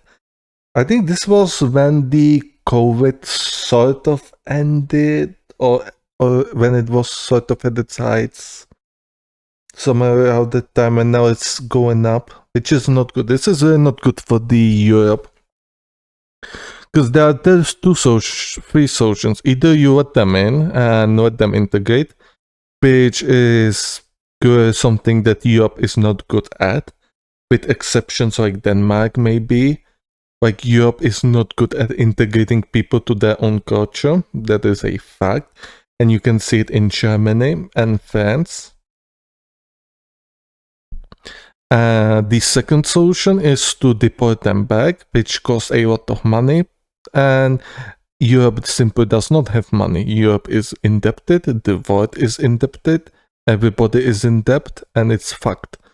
And the third, and the only solution that should never be taken, is to give the order. And I will not talk any further about this. Yeah, just give the order. And you probably can exactly figure out what order I'm talking about. Yes, like nobody wants to be remembered that way. So yeah, like this is a big problem, and the Europe has to invest in Africa. The EU and even the United States has to invest in Africa, so the people just don't stop mass moving. They do not start moving en masse to Southern Europe, because that would break those countries, and this would completely destabilize Europe in the long run. It is already destabilizing Europe. You can see the rise of the relative far-right parties. There are parties definitely who are anti-migration. However, if you look closer at those parties, you can find people who just like to raise their right hand in a certain fashion, or people who would like to sever the rights of certain sects. Not gonna talk about it any further. I'm just gonna change the scene quicker, so I'm gonna take a look on chat.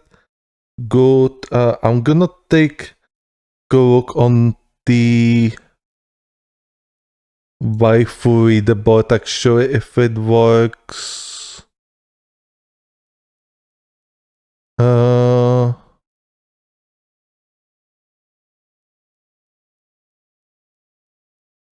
It seems it does not work, so it probably is for the bits, which is unfortunate. Yeah, I think you're probably gonna have to donate bits for it to work. That is unfortunate. So it seems I will not be able to figure it out. But it's probably going to work when I get the affiliate eventually. But that's still a long way out if it ever comes actually. So moving on, let's continue.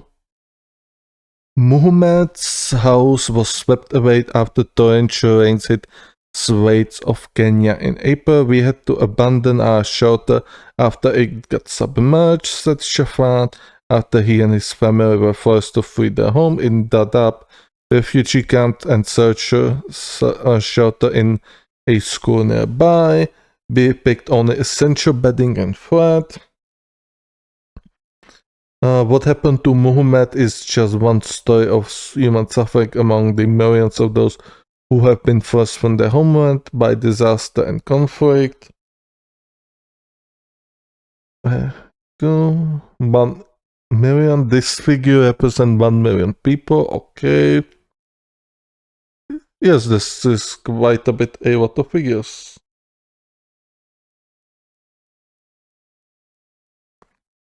Oh, so we can see now in more detail. This is nice. We got 43 million refugees, around 68.3 million internally displaced people, and about 6 million asylum seekers, I believe. 6.9 millions. Nice.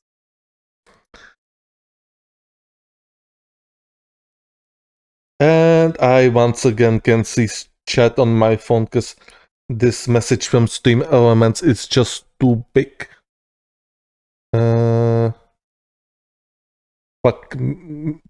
Fuck my ass.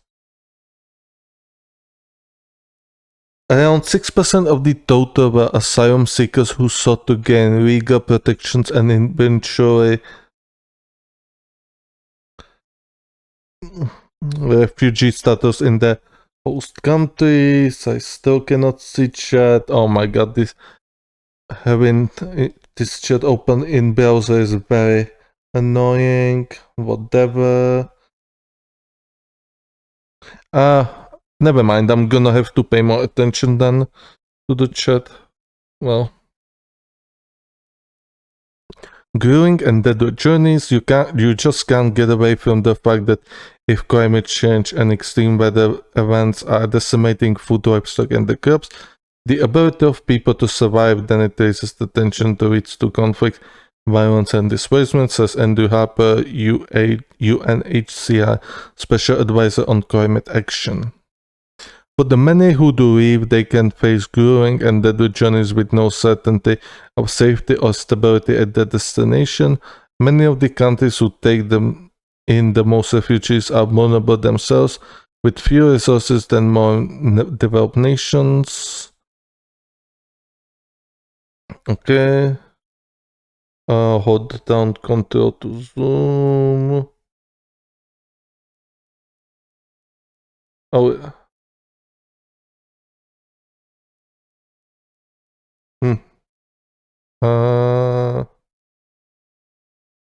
Okay.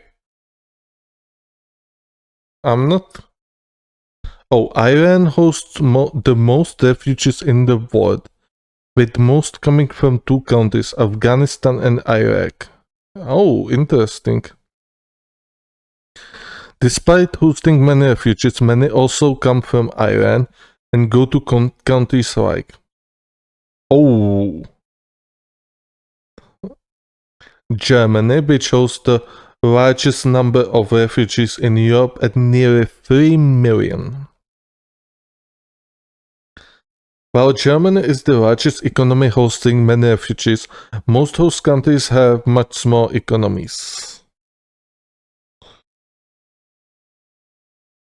Like Chad, oh yes, Chad, which has one of the highest refugee populations in Africa. I didn't know that Chad has so many refugees. It is one of the poorest countries in the world, but hosts over 925k refugees from neighboring countries like war-torn Sudan. Yes, there's a civil war going in Sudan, an attempt of coup d'etat between the army general and the president. And the war seems like it's going to go on for years to come. At this point, as a large economy, the United States hosts refugees from all over the globe. Yes. The highest numbers come from Central and South America, from countries like Venezuela and Cuba. Despite being a large economy, it ranks 19 for the number of refugees hosted. This is one rank behind the UK, which was host to 448,620 refugees. Wealth of refugee host countries, okay. GDP per capita. I'm not quite sure what this means, so I'm gonna.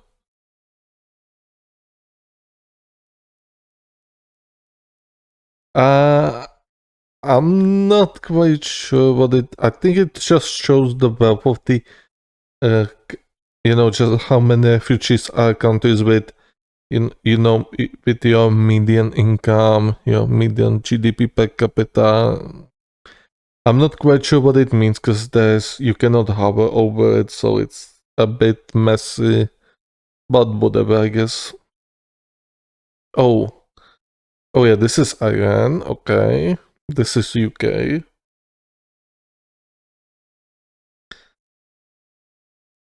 Hmm. Interesting. While welfare countries like the UK and US have much larger economies, they rank 18th and 20th in the global ranking of hosting refugees, staying behind many less developed nations. Yes, and the United Kingdom has pretty much enough of it.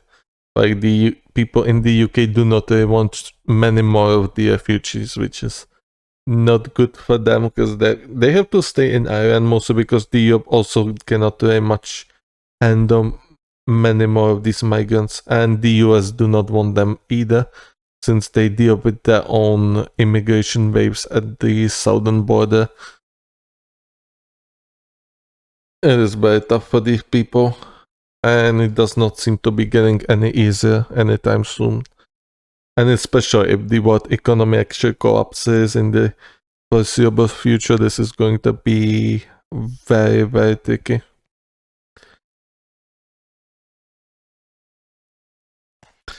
Data illustrates that many refugees were hosted in low, middle income and less developed countries. Countries that are often more vulnerable or have fewer resources we often find to be more hospitable and more humanitarian minded, and do have a UNHCR special advisor on climate action. When you have rich countries complaining about the burden, think about countries like Chad, Jordan, Ethiopia, or Kenya, who are also suffering from climate change but are also not complaining about why people are coming across harpers added. Yeah, it's tough.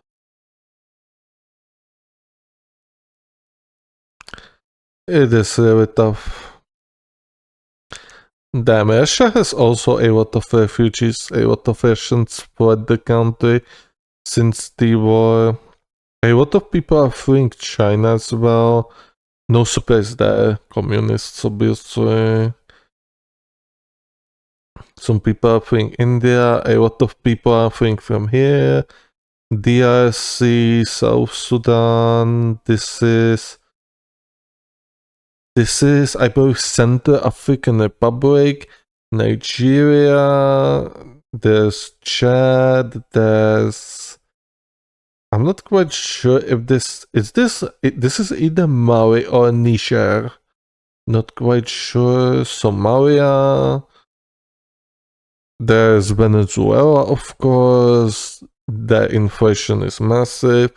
You got Burma or Myanmar, Afghanistan, of course, and a few others. Yeah, it's very tough. And here you have refugee host countries. You have Iran and Turkey. Turkey usually sends some migrants to Russia, then they go to the Belarus, who sends them to the Polish border. Uh, you have Germany, as they host a lot of refugees. Oh, Russia also hosts a lot of refugees, although Russians also conscript a lot of these poor people to the army so they can use to them to the Ukraine front, as they did with some Indian students.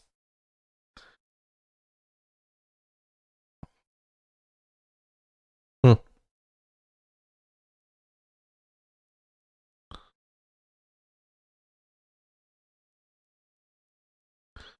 Okay, there's a story of some mother who came across. We're probably not gonna read it.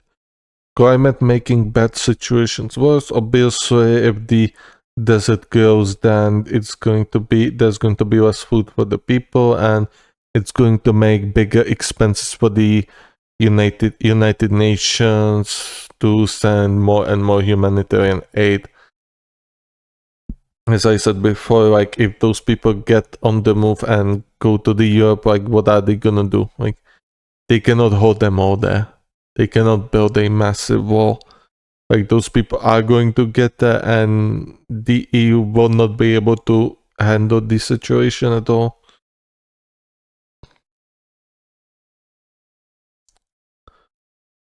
Heat and humidity desertification makes area uninhabitable. Yes, what I was talking about. Climate vulnerability. Okay. Low climate hazard is only in Russia. Moderate climate hazard is in pretty much entire EU, North America, Argentina, South Africa, those three random countries in Central West Eastern Africa. Extreme climate hazard is in Oman. Okay, that is interesting. What else? Bangladesh, UAE, Bahrain, and I think that's all. And then there's severe climate hazard in some countries like India, Indonesia, Brazil, Senegal, and Niger, Mali, and some other Central Western African countries.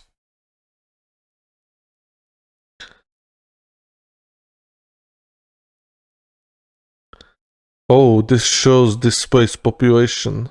Okay, interesting. Okay, this article is actually pretty interactive. I like it.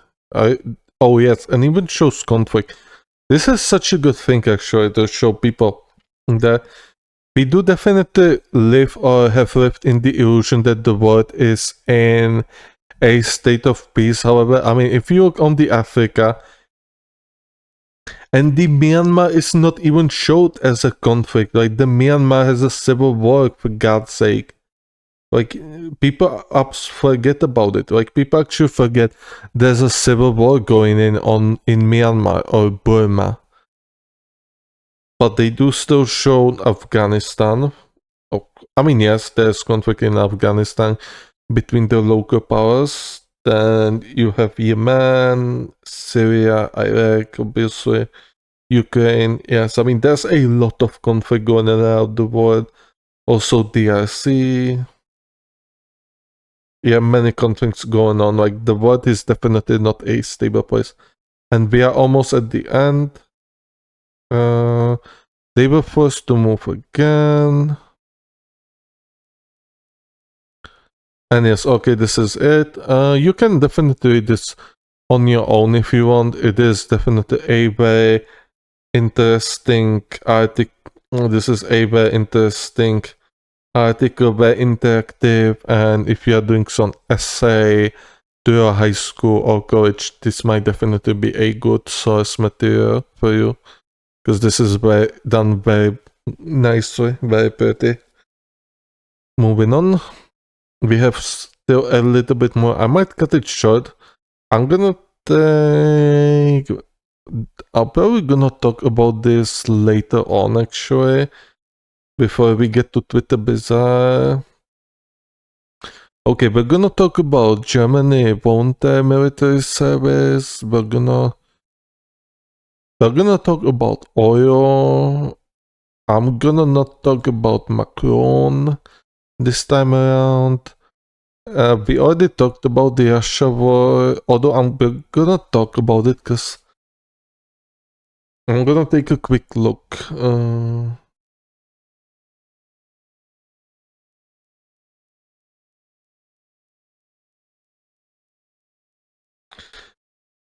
Never mind, I'm not going to talk about it. Sure, we're gonna talk about the issue Sunak once again, about the clown.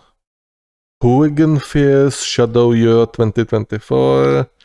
We already talked about football, and I'm gonna show you my fantasy team, so no, Pope Francis. Oh yes, we're gonna talk about Pope Francis. Oh yes, we are going to talk about the Holy Father using the F word.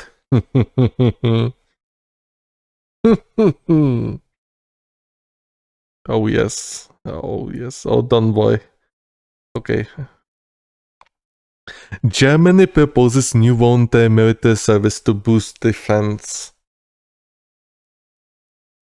Berlin, Germany's defense minister presented a proposal for a new voluntary military service to boost its depleted armed forces in the face of tensions with Russia and following opposition from within the government to a return to conscription. You know what would help your numbers if you actually had a competent military, and by that I don't mean competent in number, but competent that you would have a good technology, you would have good, your military would be in good state, would be very modern, well equipped, which is not any of it. German military is a joke at the current day and age, and they have to figure it out. They have to figure it out to reverse this trend. And conscription is not the way. Like, there's a reason they have so little soldiers. Like, people do not want to join the German military. They do not want to fight for Germany. And the Germany should figure out how to convince its population to think otherwise. Or, I mean, what are they gonna do? Start conscripting masses? Oh yes, yeah, definitely do that. And conscript as well those people who definitely do not want to fight for Germany. Yeah, they will definitely not eventually turn on you once you order them to fight the Russians or anyone else. They will definitely not turn on you and start a bloody civil war and separatist movement inside Germany and spread Europe to and tear Europe right into the chaos. But hey, this is just my dystopian theory. The proposal is part. Yes. Defense Minister Boris Pistorius said on Wednesday all men would be obliged to fill out a questionnaire to gauge their suitability for an interest in military service upon turning 18. While this would be optional for women. Why? Come on. Like, women can be pilots, women can be snipers, women can be engineers, women can be medics, women can be recon, women can operate tanks, can operate... Yeah. Yes, I said pilots before. Like, women can do a lot of stuff. Though they would probably have to solve the... I do suspect there's probably still sexism and sexual violence in the German military at some point. Like, especially if they would start conscripting en masse. Like, there would be examples of, like, unfortunate things. I mean, I do remember I read an article, not on the stream, like a long while before, that the as members, I believe it was of the British SAS, they invited a prostitute into their barracks and gangbanged her, like 12 or maybe 20 dudes on one prostitute. Yes, that was an article, and that actually happened. Although I'm not quite sure if it was SAS, it was someone from the British military, some branch of the British military, yeah, just invited a prostitute to their barracks and gangbanged her.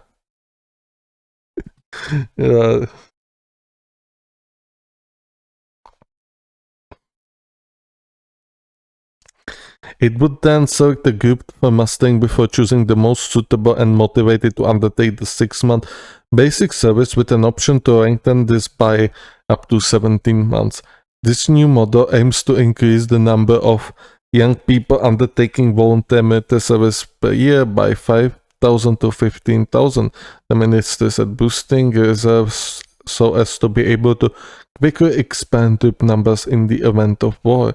The aim is to grow this number year by year to increase capacity, Pistorius told reporters, adding that the aim was to eventually achieve 200,000 more reservists. The model is similar to the Swedish one introduced in the 2018, aimed to enhance the status on the military service to a degree of exclusivity. It remains to be seen whether Germany will, like Sweden, oblige the unwilling to serve too. Pistorius said it would reserve that right to do so, but for the time being, it had no signs, so it could not get sufficient volunteers. Pistorius has vowed to turn Germany into a war-ready nation. Oh, where have I heard this before? Warning that war between the NATO Western Defense Alliance and Russia could happen in 5 to 8 years. Thank you. We need to be realistic in position to deter an attack. The minister told news conference in Berlin and about that war realistically. Yes, thank you. Thank you. Could happen. Could happen. Yes, could happen. Yes. Thank you for saying it that the final day, the Armageddon can happen in the next 5 to 8 years. Yes, I'm definitely now much more happy in life. That's sarcasm. I'm fucking depressed that this world is heading towards a fucking World War III. But leading politicians from all three parties in Chancellor Olaf Scholz have expressed opposition to obligatory military service, which Scholz himself ruling out a return to mass conscriptions. Obviously, the defense minister said on Wednesday it was focusing on voluntary service, but this could have some obligatory elements if necessary. Like, how would they even manage the mass conscription? Like, so many people nowadays talk about, renewing the mass conscription, that again, the youth has to be conscripted yet again. And just like in the old days. Oh yeah, let me ask you then, how would you afford it? How would you be able to keep the, the health standards, the food standards, and everything about? Because I pretty much heard that the army the equipment standards and the hygiene standards and the health standards in the EU's militaries are pretty weak in certain EU militaries, to say the least. They are pretty goddamn shit. People love to talk about, enabling these mass conscriptions. However, in practice, this would make a lot of people angry, and a lot of people would then feel quite a bit of hatred towards the state, which is something the EU does not want. Because that would eventually lead to its downfall. Like, I seriously doubt the EU would be even able to accommodate for the mass conscriptions to begin with.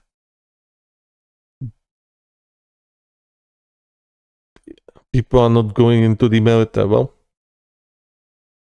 then you have to make it more attractive, or I don't know, change the way the war actually plays out.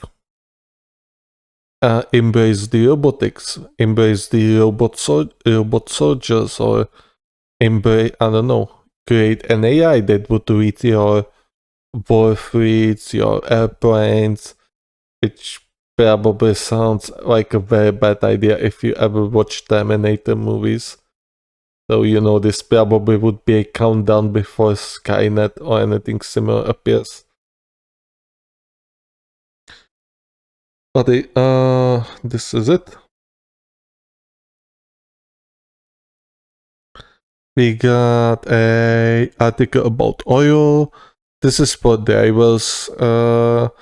Oil demand set to peak by 2029. Major supply glut looms. Agency says this is going to be a short one.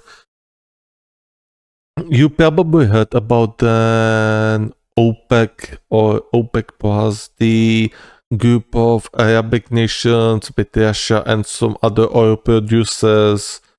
They are working as sort of a counterpart to the US. They also formed because the US and the British were in the last century were trying to secure the oil resources across the world, and they were overthrowing governments, or they were supporting unpopular governments, which as a result created the current Islamic government of the Iran. So if you hate the Islamic government of the Iran, then you have USA and the UK to thank for, because they were exporting those oil resources in Iran, and people got angry, especially those Islamic people got angry. They overthrew the government who was very lenient towards women's rights, towards clothing, and it turned it into this dystopian regime we know today. So yes, thank you, Obama. Even though Obama wasn't even doing anything political back then. Global oil demand will peak by 2029 and begin to contract the following year, while the US and other non-OPEC countries are to surprise. The International Energy IEA said on Wednesday, resulting in a major surplus this decade. Yes, OPEC has been also limiting its production of the oil to artificially boost prices. The prices also seem to have somehow stabilize, because the United States and some other nations have boosted production. Obviously, this is because of the elections. The Biden wants to have cheap oil prices so he can present some sort of good, United States economic policies. And the United States citizens generally don't like, high oil prices. But yeah, I mean, OPEC is definitely raise prices also to raise own money for their own megalomaniac projects in Arabia. That's one of the reasons they did that. They were just, collecting money, more money. They needed more money. I'm gonna read. Yeah, I'm not going to read it because, as I once said, people are not interested in stock news unless you are already somebody relatively big, or somebody who makes, titles like how to make $1 million from 1,000, which I'm not. I could definitely try to make it. However, first of all, I would have to make that $1 million from 1,000, but you never know. But I digress. So this is by analysis. I just wanted to show you. If you want to read more about it, then definitely do. But it is another reminder to actually follow the stock market or the futures market.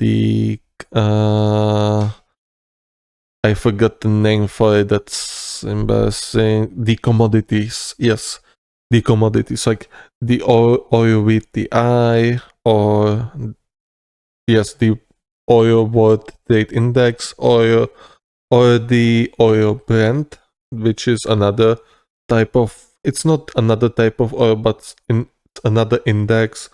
You should follow. And if you follow it closely, then you'll be able to predict the prices of the oil, if they're going to go up or down, or you will be able to understand why the prices go up. You will also understand why the prices of orange juices might have gone up in your region as well. As I said before, the orange juice prices went up by about 50% because orange prices had soared to a absurd highs, as well as cocoa. By the way, cocoa, I'm not sure how much it's worth now, but cocoa, I forgot, it was 1 ton of cocoa or something like that, was worth $10,000 at the time, like some time ago, few weeks ago, which is astronomical. That is astronomical. That's almost a 300% increase from the last year. That's probably even more than 300%. That is astronomical. So if you're gonna see chocolate, prices going up, then you know why. Because the cocoa is so expensive, because a high demand and low yield, if I read correctly. So moving on. We have two We only have 3 more articles, then we're gonna do a quick Twitter Bazaar, and afterwards I'm gonna show you my football fantasy team. Do you want to see me?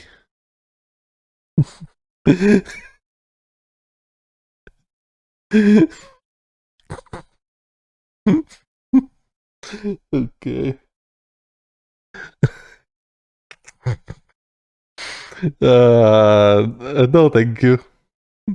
No, thank you very much. When was this created? An account created on February 3rd, 2015. What the fuck?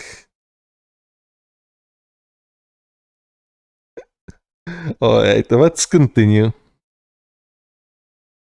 I went without Sky TV as a child, says Sunak. Yes, I went without internet for about 6 years before I finally got to it on 2014. I think. Yes, Rishi Sunak is, by the way, Rishi Sunak is doing a speedrun on how to destroy the UK Conservatives Party. It seems he's going to, well, he's not going to get a personal best that belongs to the Ristas, the infamous prime minister who only lasted like 19 days in office.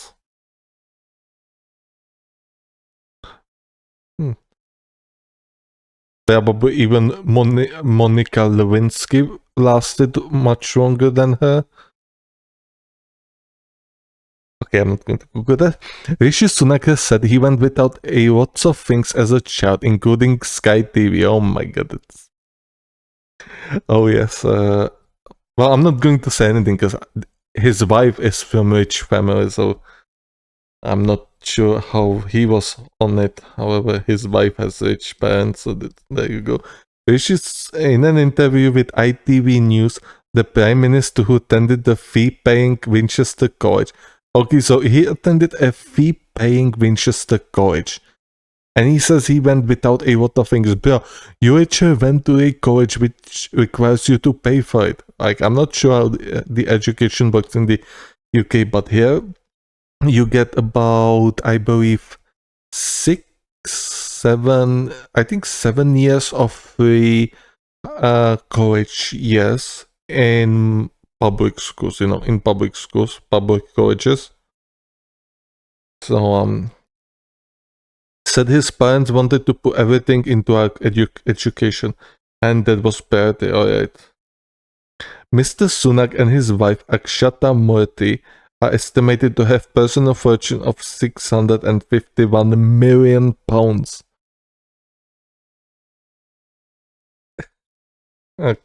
That's a lot of money. And I believe the most of it comes from his wife, by the way. She has rich parents. Labour has sought to use Mr. Sunak's wealth to portray him as an out-of-touch and disconnected from ordinary people during the cost of living crisis. I mean, looking at some MPs that Labour has had, I mean, they're not much better anyways. Asked if he had ever gone without something, he told the PM told ITV, yes, I mean, my family emigrated here with Verite, and that's how I was raised. I was raised with the values of hard work. Mr. Sunak's father was a GP, while his mother ran out her own pharmacy. What's a GP? I'm not quite sure. General President? Maybe? His mother ran her own pharmacy. This does not sound like a poor family. Like this sounds like a pretty good of family, to be completely fair with you. Asked what sort of things he had to sacrifice. He said a lot of things. Oh, of course. So I had to sacrifice a lot of things. Oh, really? So what, for instance? Well, a lot of things. That's a great answer. Best for an example, he said all sorts of things.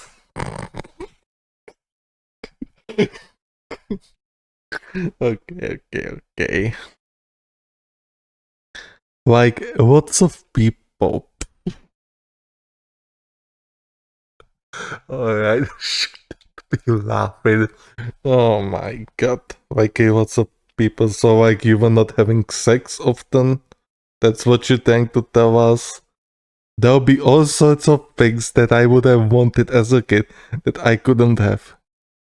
Yes, well, what did I want it as a kid? Like, I didn't have that big of an expectation, actually. I usually only wanted, like, the only things I wanted were the GTA 5, and for a long while, I wanted my own notebook, which I got in 2017 or 18, and that's about it. I usually don't have any wishes. The only thing I want nowadays is my own personal nuclear weapon.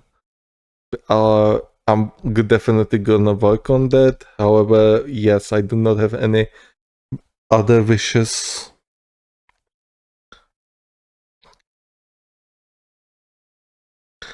I couldn't have famous with Sky TV, so that was something that we never had growing up actually.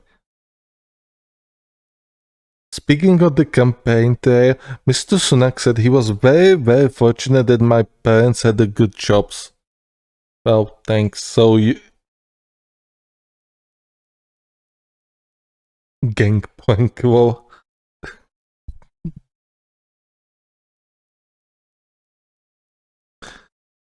uh, yeah, so my parents were good off, so I mean, and I had to sacrifice a lot of things. Oh, you poor soul, you want, yeah, your parents did not spoil you. Oh my god, you're so fucking poor. Then give me all your money. Give me all your taxes right now. I'll happily take them away from you and put them to much better use. He added, but the reality of this situation is my grandparents emigrated in this country with very little and in 3 generations. I'm sitting here talking to you as a prime minister.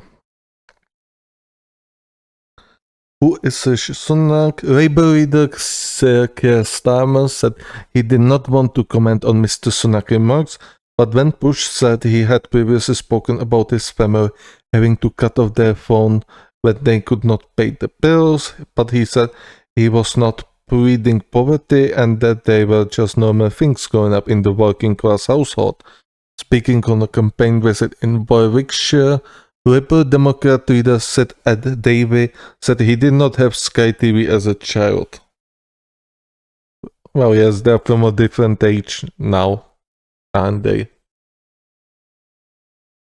Asked what he had been deprived of growing up, Ed said, I lost my father when I was 4 and my mom was so fantastic she managed to make up for that.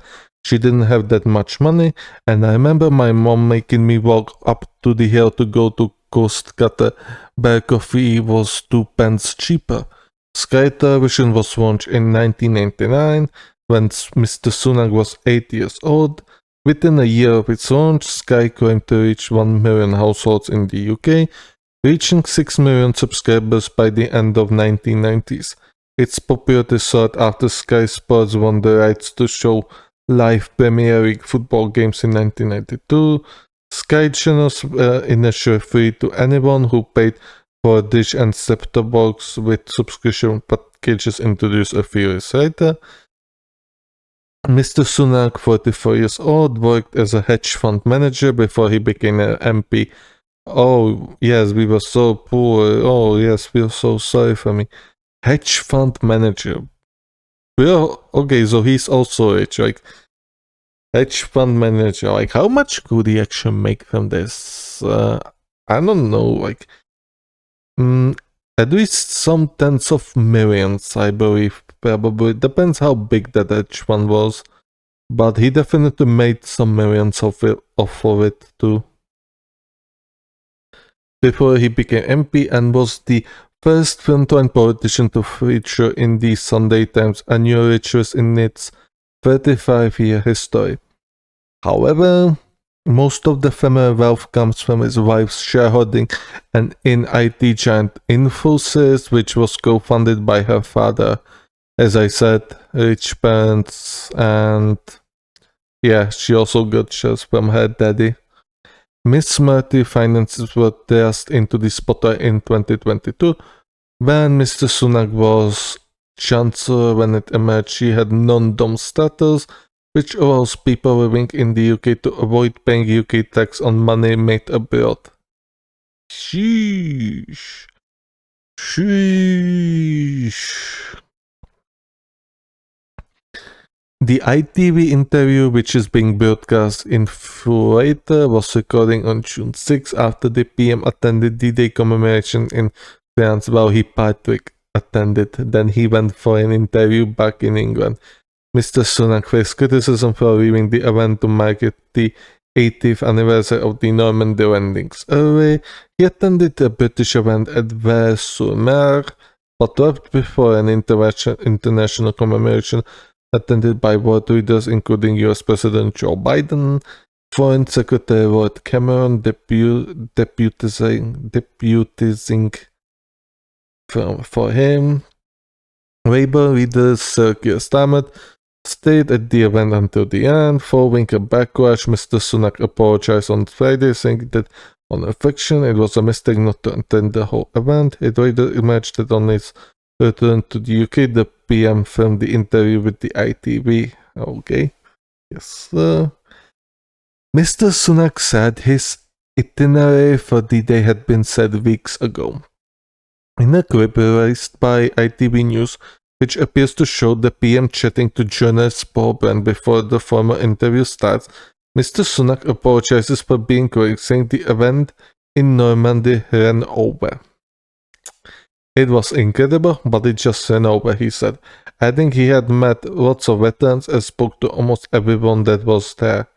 It comes after Mr. Sunak launched the Conservative Party manifesto on Tuesday, where they promised to cut taxes further. Oh yeah, that's definitely going to help your economy to recover when you're gonna cut taxes. It's definitely not going to cause your inflation to spiral out of control and force you to print more money.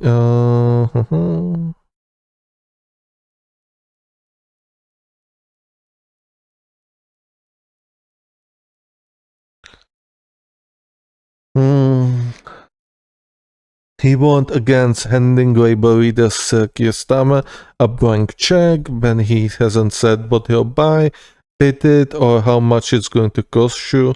Meanwhile, Defense Secretary Grant Shapps had suggested the Tories are fighting for every single seat in this country to avoid Labour securing supermajority, even bigger than the 1997 landslide under Tony Blair. He told Times Radio that if power was in some way unchecked, it would be very bad news for the people in this country. Yeah, maybe you should have done a better job and you shouldn't have made such a bunch of useless idiots there. Tories definitely deserve their fall. They are completely useless. They make dumb decisions. And Sunak is the prime example, especially when he said that they would actually made a mandatory military service in the UK for the young for about a year. Like imagine taking students 1 year of students' life just to join some military they do not even want to fight for. Like most of these students don't even want to be there to begin with. I wonder how would they figure that out. I wonder how would that work out. And yes, the Conservative preferences are seems to be plummeting a bit at the moment, and they are coming, although their votes are coming to the Reform UK, which we'll see. We'll see. The elections are I believe, in 20 days or so. We're gonna see the results. Until then, we'll have to wait, and we're gonna laugh at every new news that will come about the Rishi Sunak, the Conservatives, and the UK elections. Because yeah, this is definitely very fun to read. I'm gonna take a sip of water, so I'll be right back. I'm gonna show you our next article, and it is about the Pope Francis, so you can prepare yourself. I'm gonna actually take a quick bathroom break as well. So stay tuned. And we're back. Sorry for the longer wait. I had to do a few transfers on the fantasy. On my fantasy lineup, some players were allegedly injured. So, sorry about that. There we go. I'm gonna do down here. There we go. And we can continue. We have two more articles, and then quick Twitter bizarre, and afterwards I'm gonna show you my fantasy lineup. So we got another article. We've talked about Pope Francis before, saying the homophobic slur, and it seems like he did it again. Oh, father. The Pope reportedly used a derogatory term about gay men again in a private meeting, where he is said to have reiterated the need for caution regarding them becoming priests. Yes, but they're going to let people who likes to touch children to become priests. Alright, weeks after apologizing for using a highly offensive word about gay men, the Pope has reportedly used the same term again. Pope Francis initially made the remark in a closed-door meeting with bishops last month when describing priesthood colleges as already too full of I'm not going to pronounce this because I'm not sure what Twitch could do to me if I pronounced it. But you are free to pronounce it on your own. A highly offensive Italian slur. Yes. Okay, according to ANSA news agency, the Pope repeated the term on Tuesday while meeting Roman priests, saying there is an air of this word in the Vatican, and it was better that young men with a homosexual tendency not to be allowed to enter the seminary. Oh yes, but they will allow people who touch children to enter the seminary. Fucking hypocritic bastards. Asked to respond to the latest report, the Vatican pointed to a statement it had issued regarding the Tuesday's meeting with the priests, in which the Pope reiterated the need to welcome gay people into the church and the need for caution regarding them becoming priests. During the 20th May meeting behind closed doors, he is said to have reiterated that the gay men should not be allowed to become priests. In a statement following that meeting, the Vatican said Pope Francis is aware of the articles recently published about a conversation behind closed doors with the bishops of CEI, the Italian Episcopal Conference of Catholic Bishops. As he stated on several occasions in the church, there is room for everyone. For everyone. Everyone. Well, it seems the gays are not everyone. Nobody is useless, nobody is superfluous. There is room for everyone, just as we are, all of us. Gay. The Pope never intended to offend or express himself in homophobic terms, and he apologizes to those who felt offended by the use of the term reported by others. According to Messaggero, a national paper based in Roma, the Pope's comments came during an informal Q&A session at the annual bishops' meeting, which was attended by more than 200 members of the clergy. Some seeking to defend His Holiness have said that Spanish and not Italian is his first language, and the Pope has made linguistic gaffes at the past when speaking in a language other than his mother language. Corriere della Sera, an Italian newspaper based in Milan, quoted the unnamed bishops who were in the room as suggesting the Pope, as an Argentine, might not have realized the Italian term he used was offensive. Francis has been credited with leading the Roman Catholic Church into taking a more welcoming approach towards the LGBT Boss community during his 11th year of papacy. At 2013, he said, if a person is gay and seeks God and has a good will, who am I to judge? Well, it seems your stance has changed on it then. Last year, he allowed priests to bless same-sex couples, triggering a conservative backlash. Oh yes. But in 2018, he told Italian bishops to carefully vet priesthood applicants and reject anyone suspected of being gay. Yes, we pretty much read this one before. Yeah, this is very funny. This is very funny. This had happened again. Oh yes, the part 2 of the Boogaloo. Honestly, I have no problem with gay priests. I'm not a religious person. I do not care much, although I don't see any reason why gay priests should not be a thing. Especially considering the normal heterosexual priests have had many scandals over the years. For God's sake, that everybody is memeing the Catholic Church for, the Catholic priests for being touchy. So there you go. I wanted to cover this. I'm going to make a video out of this, obviously, because even though it's going to be a very short one, what can we do? I just want to make a part 2 of this. Very funny.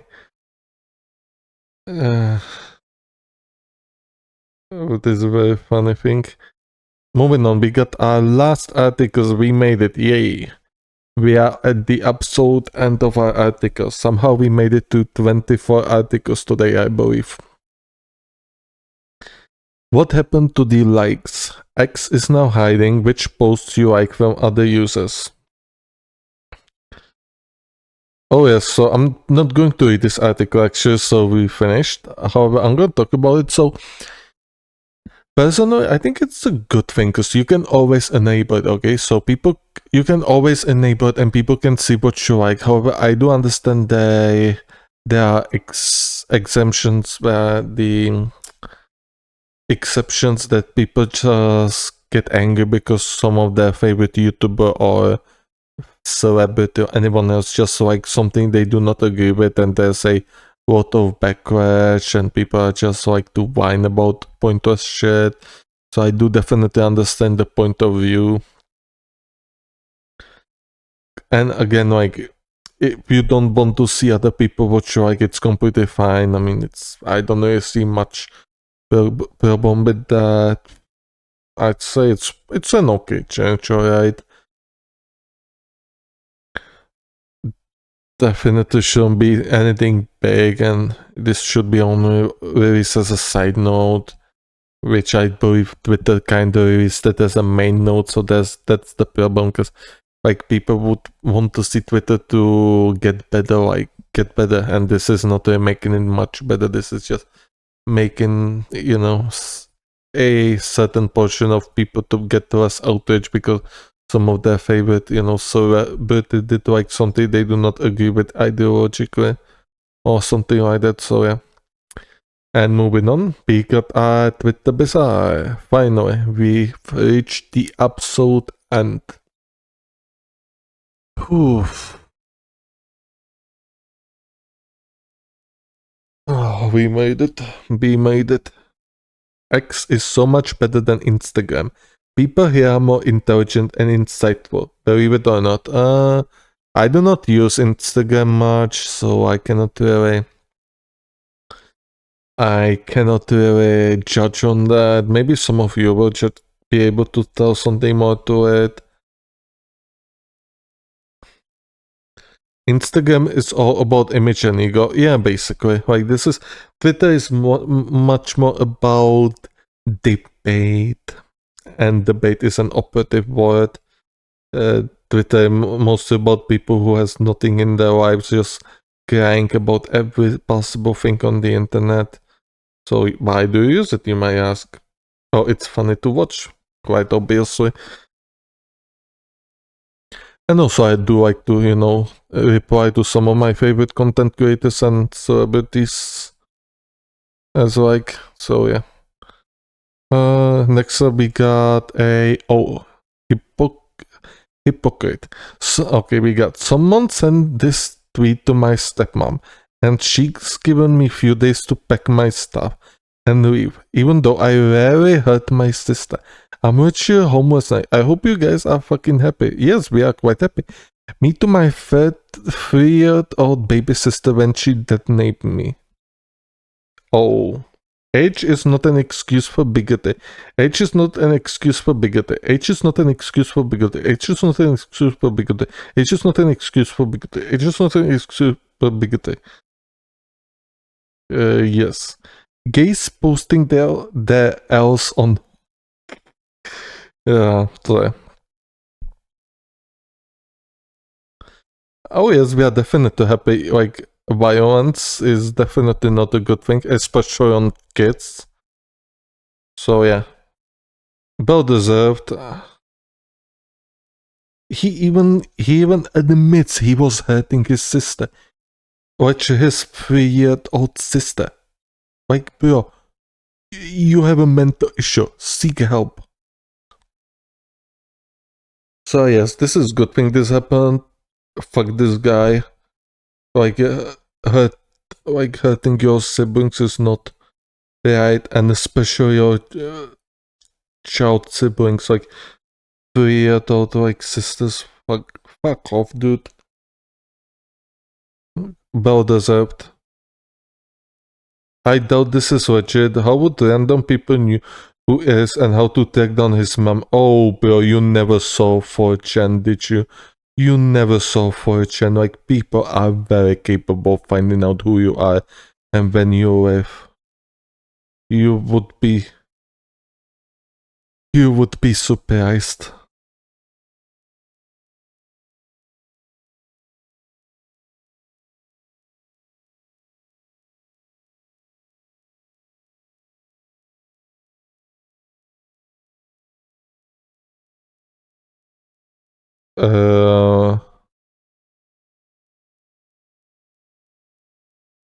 I'm not gonna read this because I would get the brain rot. The absolute state of Dragon Age. Some of you probably played Dragon Age Origins. And so you've been fans of this series for a while. Yes, the new entry to this series has been announced and people have not been much impressed. Here you see Dragon Age 2, which was pretty bad game, I remember. If I remember correctly, pretty boring game. Dragon Age Inquisition was okay, like 6 out of 10. Nothing special. The Dragon Age Veilguard. I looked at the trailer and I was not impressed. I was simply bored. I actually accidentally fall asleep doing it.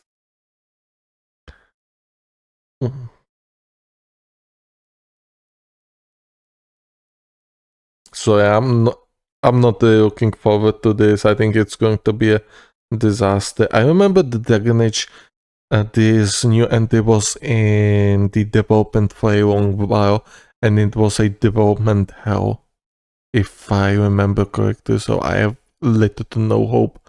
I basically have no hope about this being a good entry to this series. Because the origins were good. I had the second entry was pretty shite. The third entry was mediocre, was average. Alright, it was 6 out of 10, average.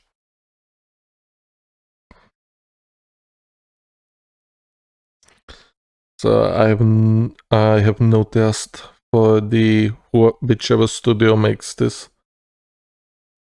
Next up, we got. Yes, we got just people being stupid. Why the fuck are you and that other white chick wearing kimonos? You white people need to stop taking Japanese culture. Also, you two look horrible in the kimonos. It doesn't even match you. Oh my god. Bro got issues, or bitch got issues. First, it's not yukata. Second, Japanese passport.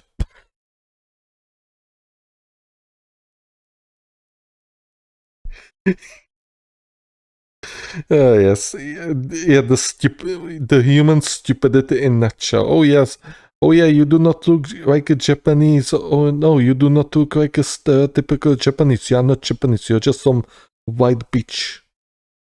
Yeah, and this is exactly this is in a nutshell the reason why we as a humanity are fucked. Is it cultural appropriation if you're white and raised in Japan? Is there some rule book to it? Or is it just change the rules based on vibes things? Something like that. Honestly, more countries like Japan, Mexico, and other touristy visits of love when we show interest in their customs, indeed. Clothes and such. It helps keep the history alive and it is good for the nation's revenue. Indeed. Tourism brings a lot of revenue to the country. Even my country, actually, Prague, earns a lot of money from tourism. There's always like million plus tourists in Prague every year that provides a large revenue from tourism. And also, it's also because a lot of shops in Prague just exploit tourists with their outrageous prices, like paying like, how much is it? $10 for a bottle of water? Fuck off. Like, I'm gonna get a gun license and then, oh yes, there's going to be free water. Imagine paying $10 for a bottle of water, and that's not like 1.5 liters, no, that's for 500 milliliters, by the way. But yeah, that's in every tourist destinations there are scammers, and the government is so incompetent they cannot even clamp down on them, stomp them down. Congrats, Japanese on your upgrade in designated oppressor status. Left considers you white now. By the power of white girl, I am offended on your behalf. Okay.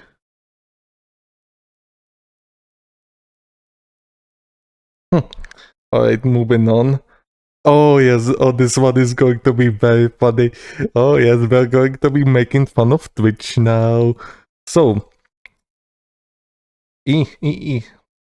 so Twitch CEO demonstrated the new TikTok-like feature for clips, and we can see what sort of content he likes. So I'm going to put this on full screen and I'm going to shut up. And I'm going to mute the music actually as well, so you can hear it perfectly clear. This is... Pay a close attention what you see. Okay, it's normal. And now... Ooh, what is this? What is this?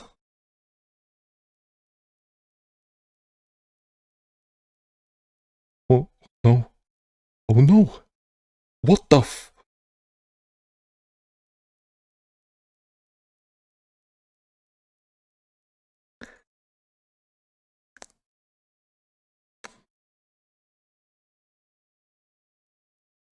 This is Twitch CEO, by the way. Yeah, so you might understand why Twitch has so much of sexual content. So yeah, I'm just gonna let this play out while I make the comments. Like, oh my god, bro. Oh my word. This video explains so much about the direction Twitch has taken, indeed. Oh shit. His outfit as following state only friends bitches. He only follows Paris Twitch CEO Pro Gunning. The Twitch to OnlyFans pipeline is strong as ever. Indeed. Freak, no wonder this is real. It seems it is real.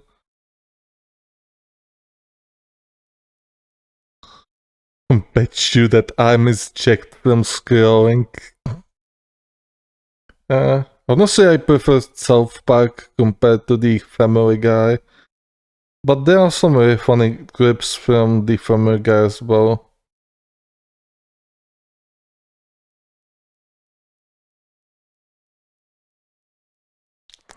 All right, and we made it. We actually made it. So this was it.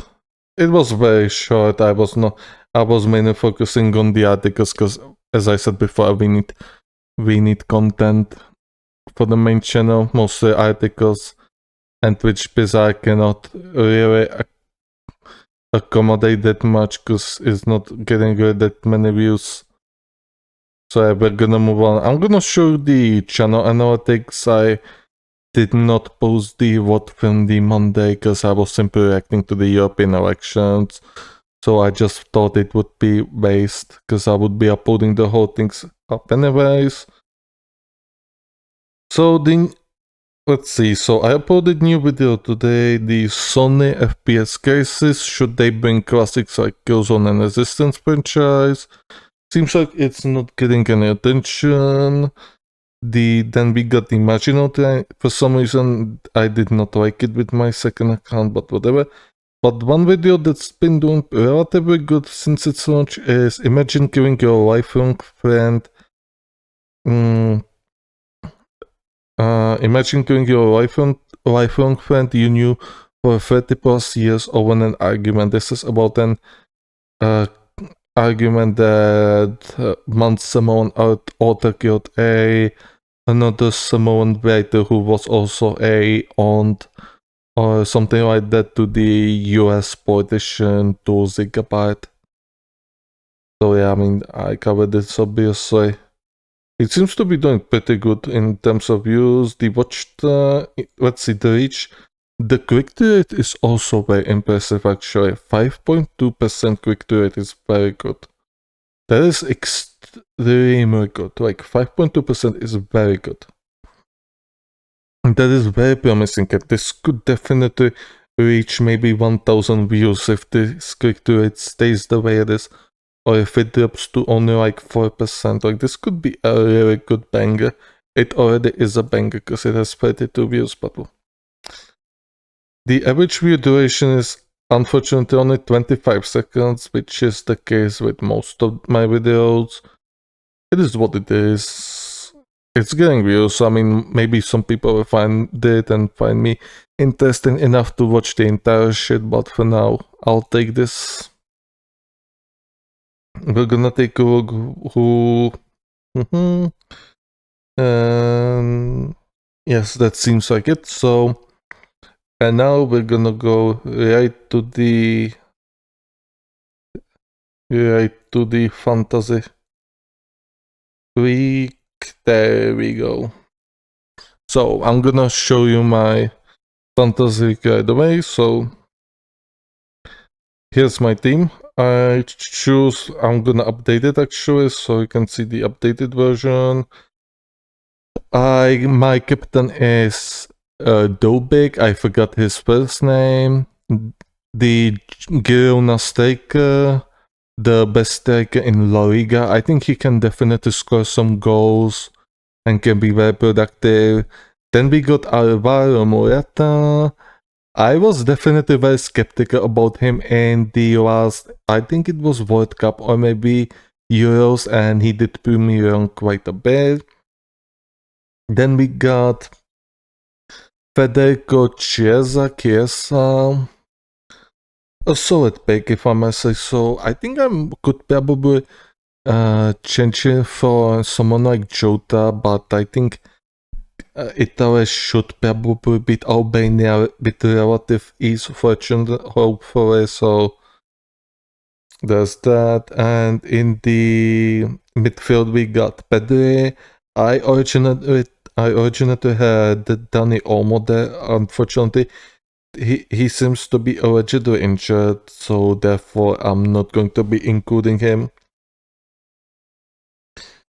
And then we got Kevin De Bruyne, obviously. That's a classic. Like, you cannot miss on Kevin to have him there, because, I mean, that's arguably the best player in the Belgium team. We got Leroy Sané. I might gonna transfer him out or maybe sub him out for Florian Wirtz. Not quite sure yet. Both are very good players, although Wirtz seems to be a bit better. We'll see. Then we got Bernardo Silva again, Manchester City player, very good player. I think he can make some assists versus the Czechs. Then we got the Cancelo, Diaz. Yes, I do not think the Czechs will be able to score against Portugal. So those should be some good easy points. We got Frimpong. I think Frimpong is from Leverkusen. I hope it is that Frimpong because he's been really good in Leverkusen. I think he can also make some assists, maybe even goal. So he's definitely a good choice in my opinion. And then in goal we got Donnarumma. I was not sure who I was going to select, but I think the Italian group is, I think is best for you know, to get as many clean sheets as possible. Hopefully, you never know, like it could be England who has the most clean sheets, it can be Portugal or any other team. It's hard to predict this. And as my subs, I got Castrati. I picked him because he's the cheapest. Bitik also picked him because he's the cheapest. Florian Wirtz, I already said it. I might sub him for Sané, very good player, and Upamecano, also pretty good player, but I do prefer Cancelo and Diaz to Upamecano. So there you go. Overall, I think this is a pretty good team. I have not 0.5 million left. And this team should be able to give me some good points. Hopefully they're gonna do well and we're gonna get some good points. I'm playing it with my friends, so hopefully I'll be able to beat them. So how much is worth Sané? So Sané is worth 7 million euros. Actually, they have also pretty good group. They are probably even better for clean sheets, although I do not test the Germans. If you follow the Germans on the Euros or the World Cup, they do just poor. They do really poor. The last World Cup was also pretty goddamn big. They got eliminated in the groups, if I remember correctly. That was another Clone Fiesta, and then there were 2018, I believe. They also got eliminated in the group. So I'm still very nervous about the Germans actually. I do not test them enough to put their goalie in my goal. So I'm gonna believe test in the Donnarumma. KDB, Frimpong, Diaz, Donnarumma, Ivan. Do indeed. They had some fight on training yesterday actually. Or was it friends? Fight on training. I actually do not know anything about it. I unfortunately don't know anything about any fights. Maybe if I'm gonna read some news afterwards once we finish it. I'm gonna show you my match predictions. So we got match day 1. So I predicted Germany to win 4-0 over Scotland. This could be very wrong because Germany might as well lose 1-0 to Scotland. It is very possible because I do not test the Germans, but they have Julian Nagelsmann at the helm. This is why I actually test Germans that they would do well because they have Nagelsmann. And Nagelsmann is a very good coach in my opinion. He did really well at Red Bull Leipzig. He was at Bayern for a while, although he did not do as well, but then again, I mean, Bayern definitely needs some restructuring to do, in my opinion. And he took the Germany's job, which is actually a very nice thing for him to do. And if he does well, I think he could do very well at the club stage once again. I predicted 1-1 draw between Hungary and Switzerland. Both of these teams can win, although I think Hungary is more likely to win actually. I think the Hungarians are a little bit more cohesive, and I remember them from the last years when they went into the group of death and they pretty much put up a great fight and they almost got to. So I do remember that Hungarian team. And Switzerland has good players, although I don't think they are as strong as they could be as a team. I predicted Spain to win 2-0 against Croatia. Spain has new generation, Pedri, Gavi, and other players from the last Euros on last World Cup. Like, they got older, they got more experience. So I think the Spain should be able to overcome Croatia quite easily. The Croatian is still relying on Modric to serve them assists and goals. It's aging Croatia side. I think the Spain should be able to beat them relatively easily. Then I predicted 5-1 Italian win, so you might be wondering why I put Donnarumma in the goal. Well, I think there's going to be a lot of goals in this game. But I low-key believe they will not score, right? I low-key believe that the Albanians will not score. This might be the worst thing to do, that I predicted Albanians to score, but then I also put Donnarumma in my goal. But hey, I think they're gonna win, and I think there's a good chance the Albanians will score a goal if this goes to 5-1. It's a very massive win, so I mean, this couldn't go wrong in many, many ways.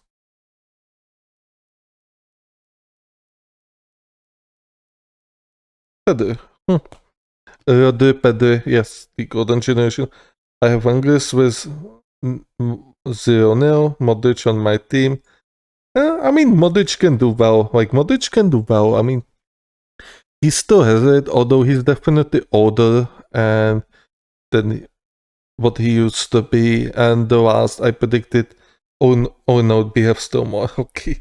We have Poland 0, Netherlands 1. Poland does not do well on the national stage, and their team is pretty weak. So this is the mildest result I could put. Like, honestly, I'm gonna make a life adjustment. I think the Netherlands are gonna win 2-0 or 3-0. I'm gonna put it 3-0 actually. Like, the Polish national team is simply not that good. Like, they're not good. And they will probably get a lot over. Slovenia versus Denmark. Slovenia has a very good goalkeeper, Oblak, and I think he's going to carry them to this 0-0 draw. Denmark has a very strong team. I did underestimate Denmark on the last years, but they have a very good team. They are definitely favorites to go pretty far. They could potentially reach the semifinals if they work as a team. Now there's an upset result. So I predicted Serbia to beat England 1-0. That might sound like a mad prediction, although England already lost to the Iceland. Southgate has been there for years. Like, he's not a good coach. Like, he has so much talent. However, he's not able to utilize it to its fullest. Like, the England should have won the Euro 2020s. Although I am very happy they did not win this, because it's always funny to see the English fans just cry and squirm about them losing and about it not going home. So Bellingham will okay. Well, we will see. You also have to understand it's Southgate, okay? They will be playing Southgate ball. They will not be playing the attractive. Well, I'm not sure if Real Madrid actually plays an attractive football, because I have not seen them play in a long while. But this is not Real Madrid. This is not Carlo Ancelotti. This is Gareth Southgate, and one of the most boring coaches they could have ever get. I think there might be an upset here. Next one, we got Romania 1, Ukraine 2. This can have also a lot of goals in it. I do believe the Dobek is going to score 1 or 2 goals. I actually predicted him to score the first goal. I have no idea, and I do not know anything about the Romanian national team. I think they probably will be able to score to put at least one past the Ukraine, although I do believe the Ukraine is going to win because the Dobik is going to carry them. That's about it. And we got Belgium is going to beat Slovakia 3-0. Pretty easy prediction. Like, I mean, Slovakia, I mean, it's not the worst national team, although, yeah, they will not stand up to Belgium. Like, they are going to get mauled. I predicted Lukaku to score first. I don't believe the Slovakians are able to hold. They're gonna get demolished probably 3-0, maybe even more. We'll see. Austria 1, Austria 0, France 1. Austria has definitely an decent nationality, and they can definitely hold a very low scoring games, if I remember. So I don't think there'll be many goals here in this game. I predicted Mbappe, of course. I predicted Kylian to score first.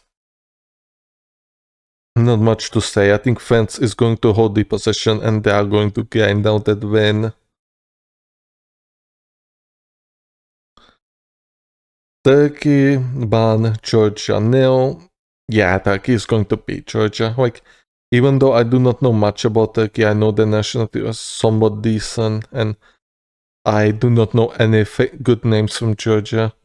So I think they're gonna win. And the last one, Portugal for Czech Republic 1. Yes, I actually think the Czech Republic will be able to score one goal past Portugal. It is possible. It is possible. Although I do believe the Portugal is going to win with relative ease.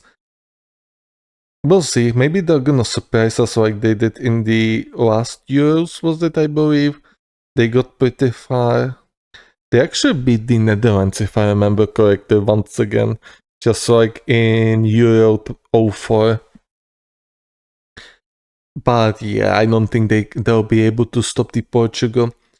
Especially when they're gonna score. Like, when they're gonna score, then the Czechs will try to equalize, and they're gonna start making more mistakes, and the Portugal is going to exploit those mistakes and add more goals. And I think probably Czech is going to net one goal for the Czechs, and that's about it.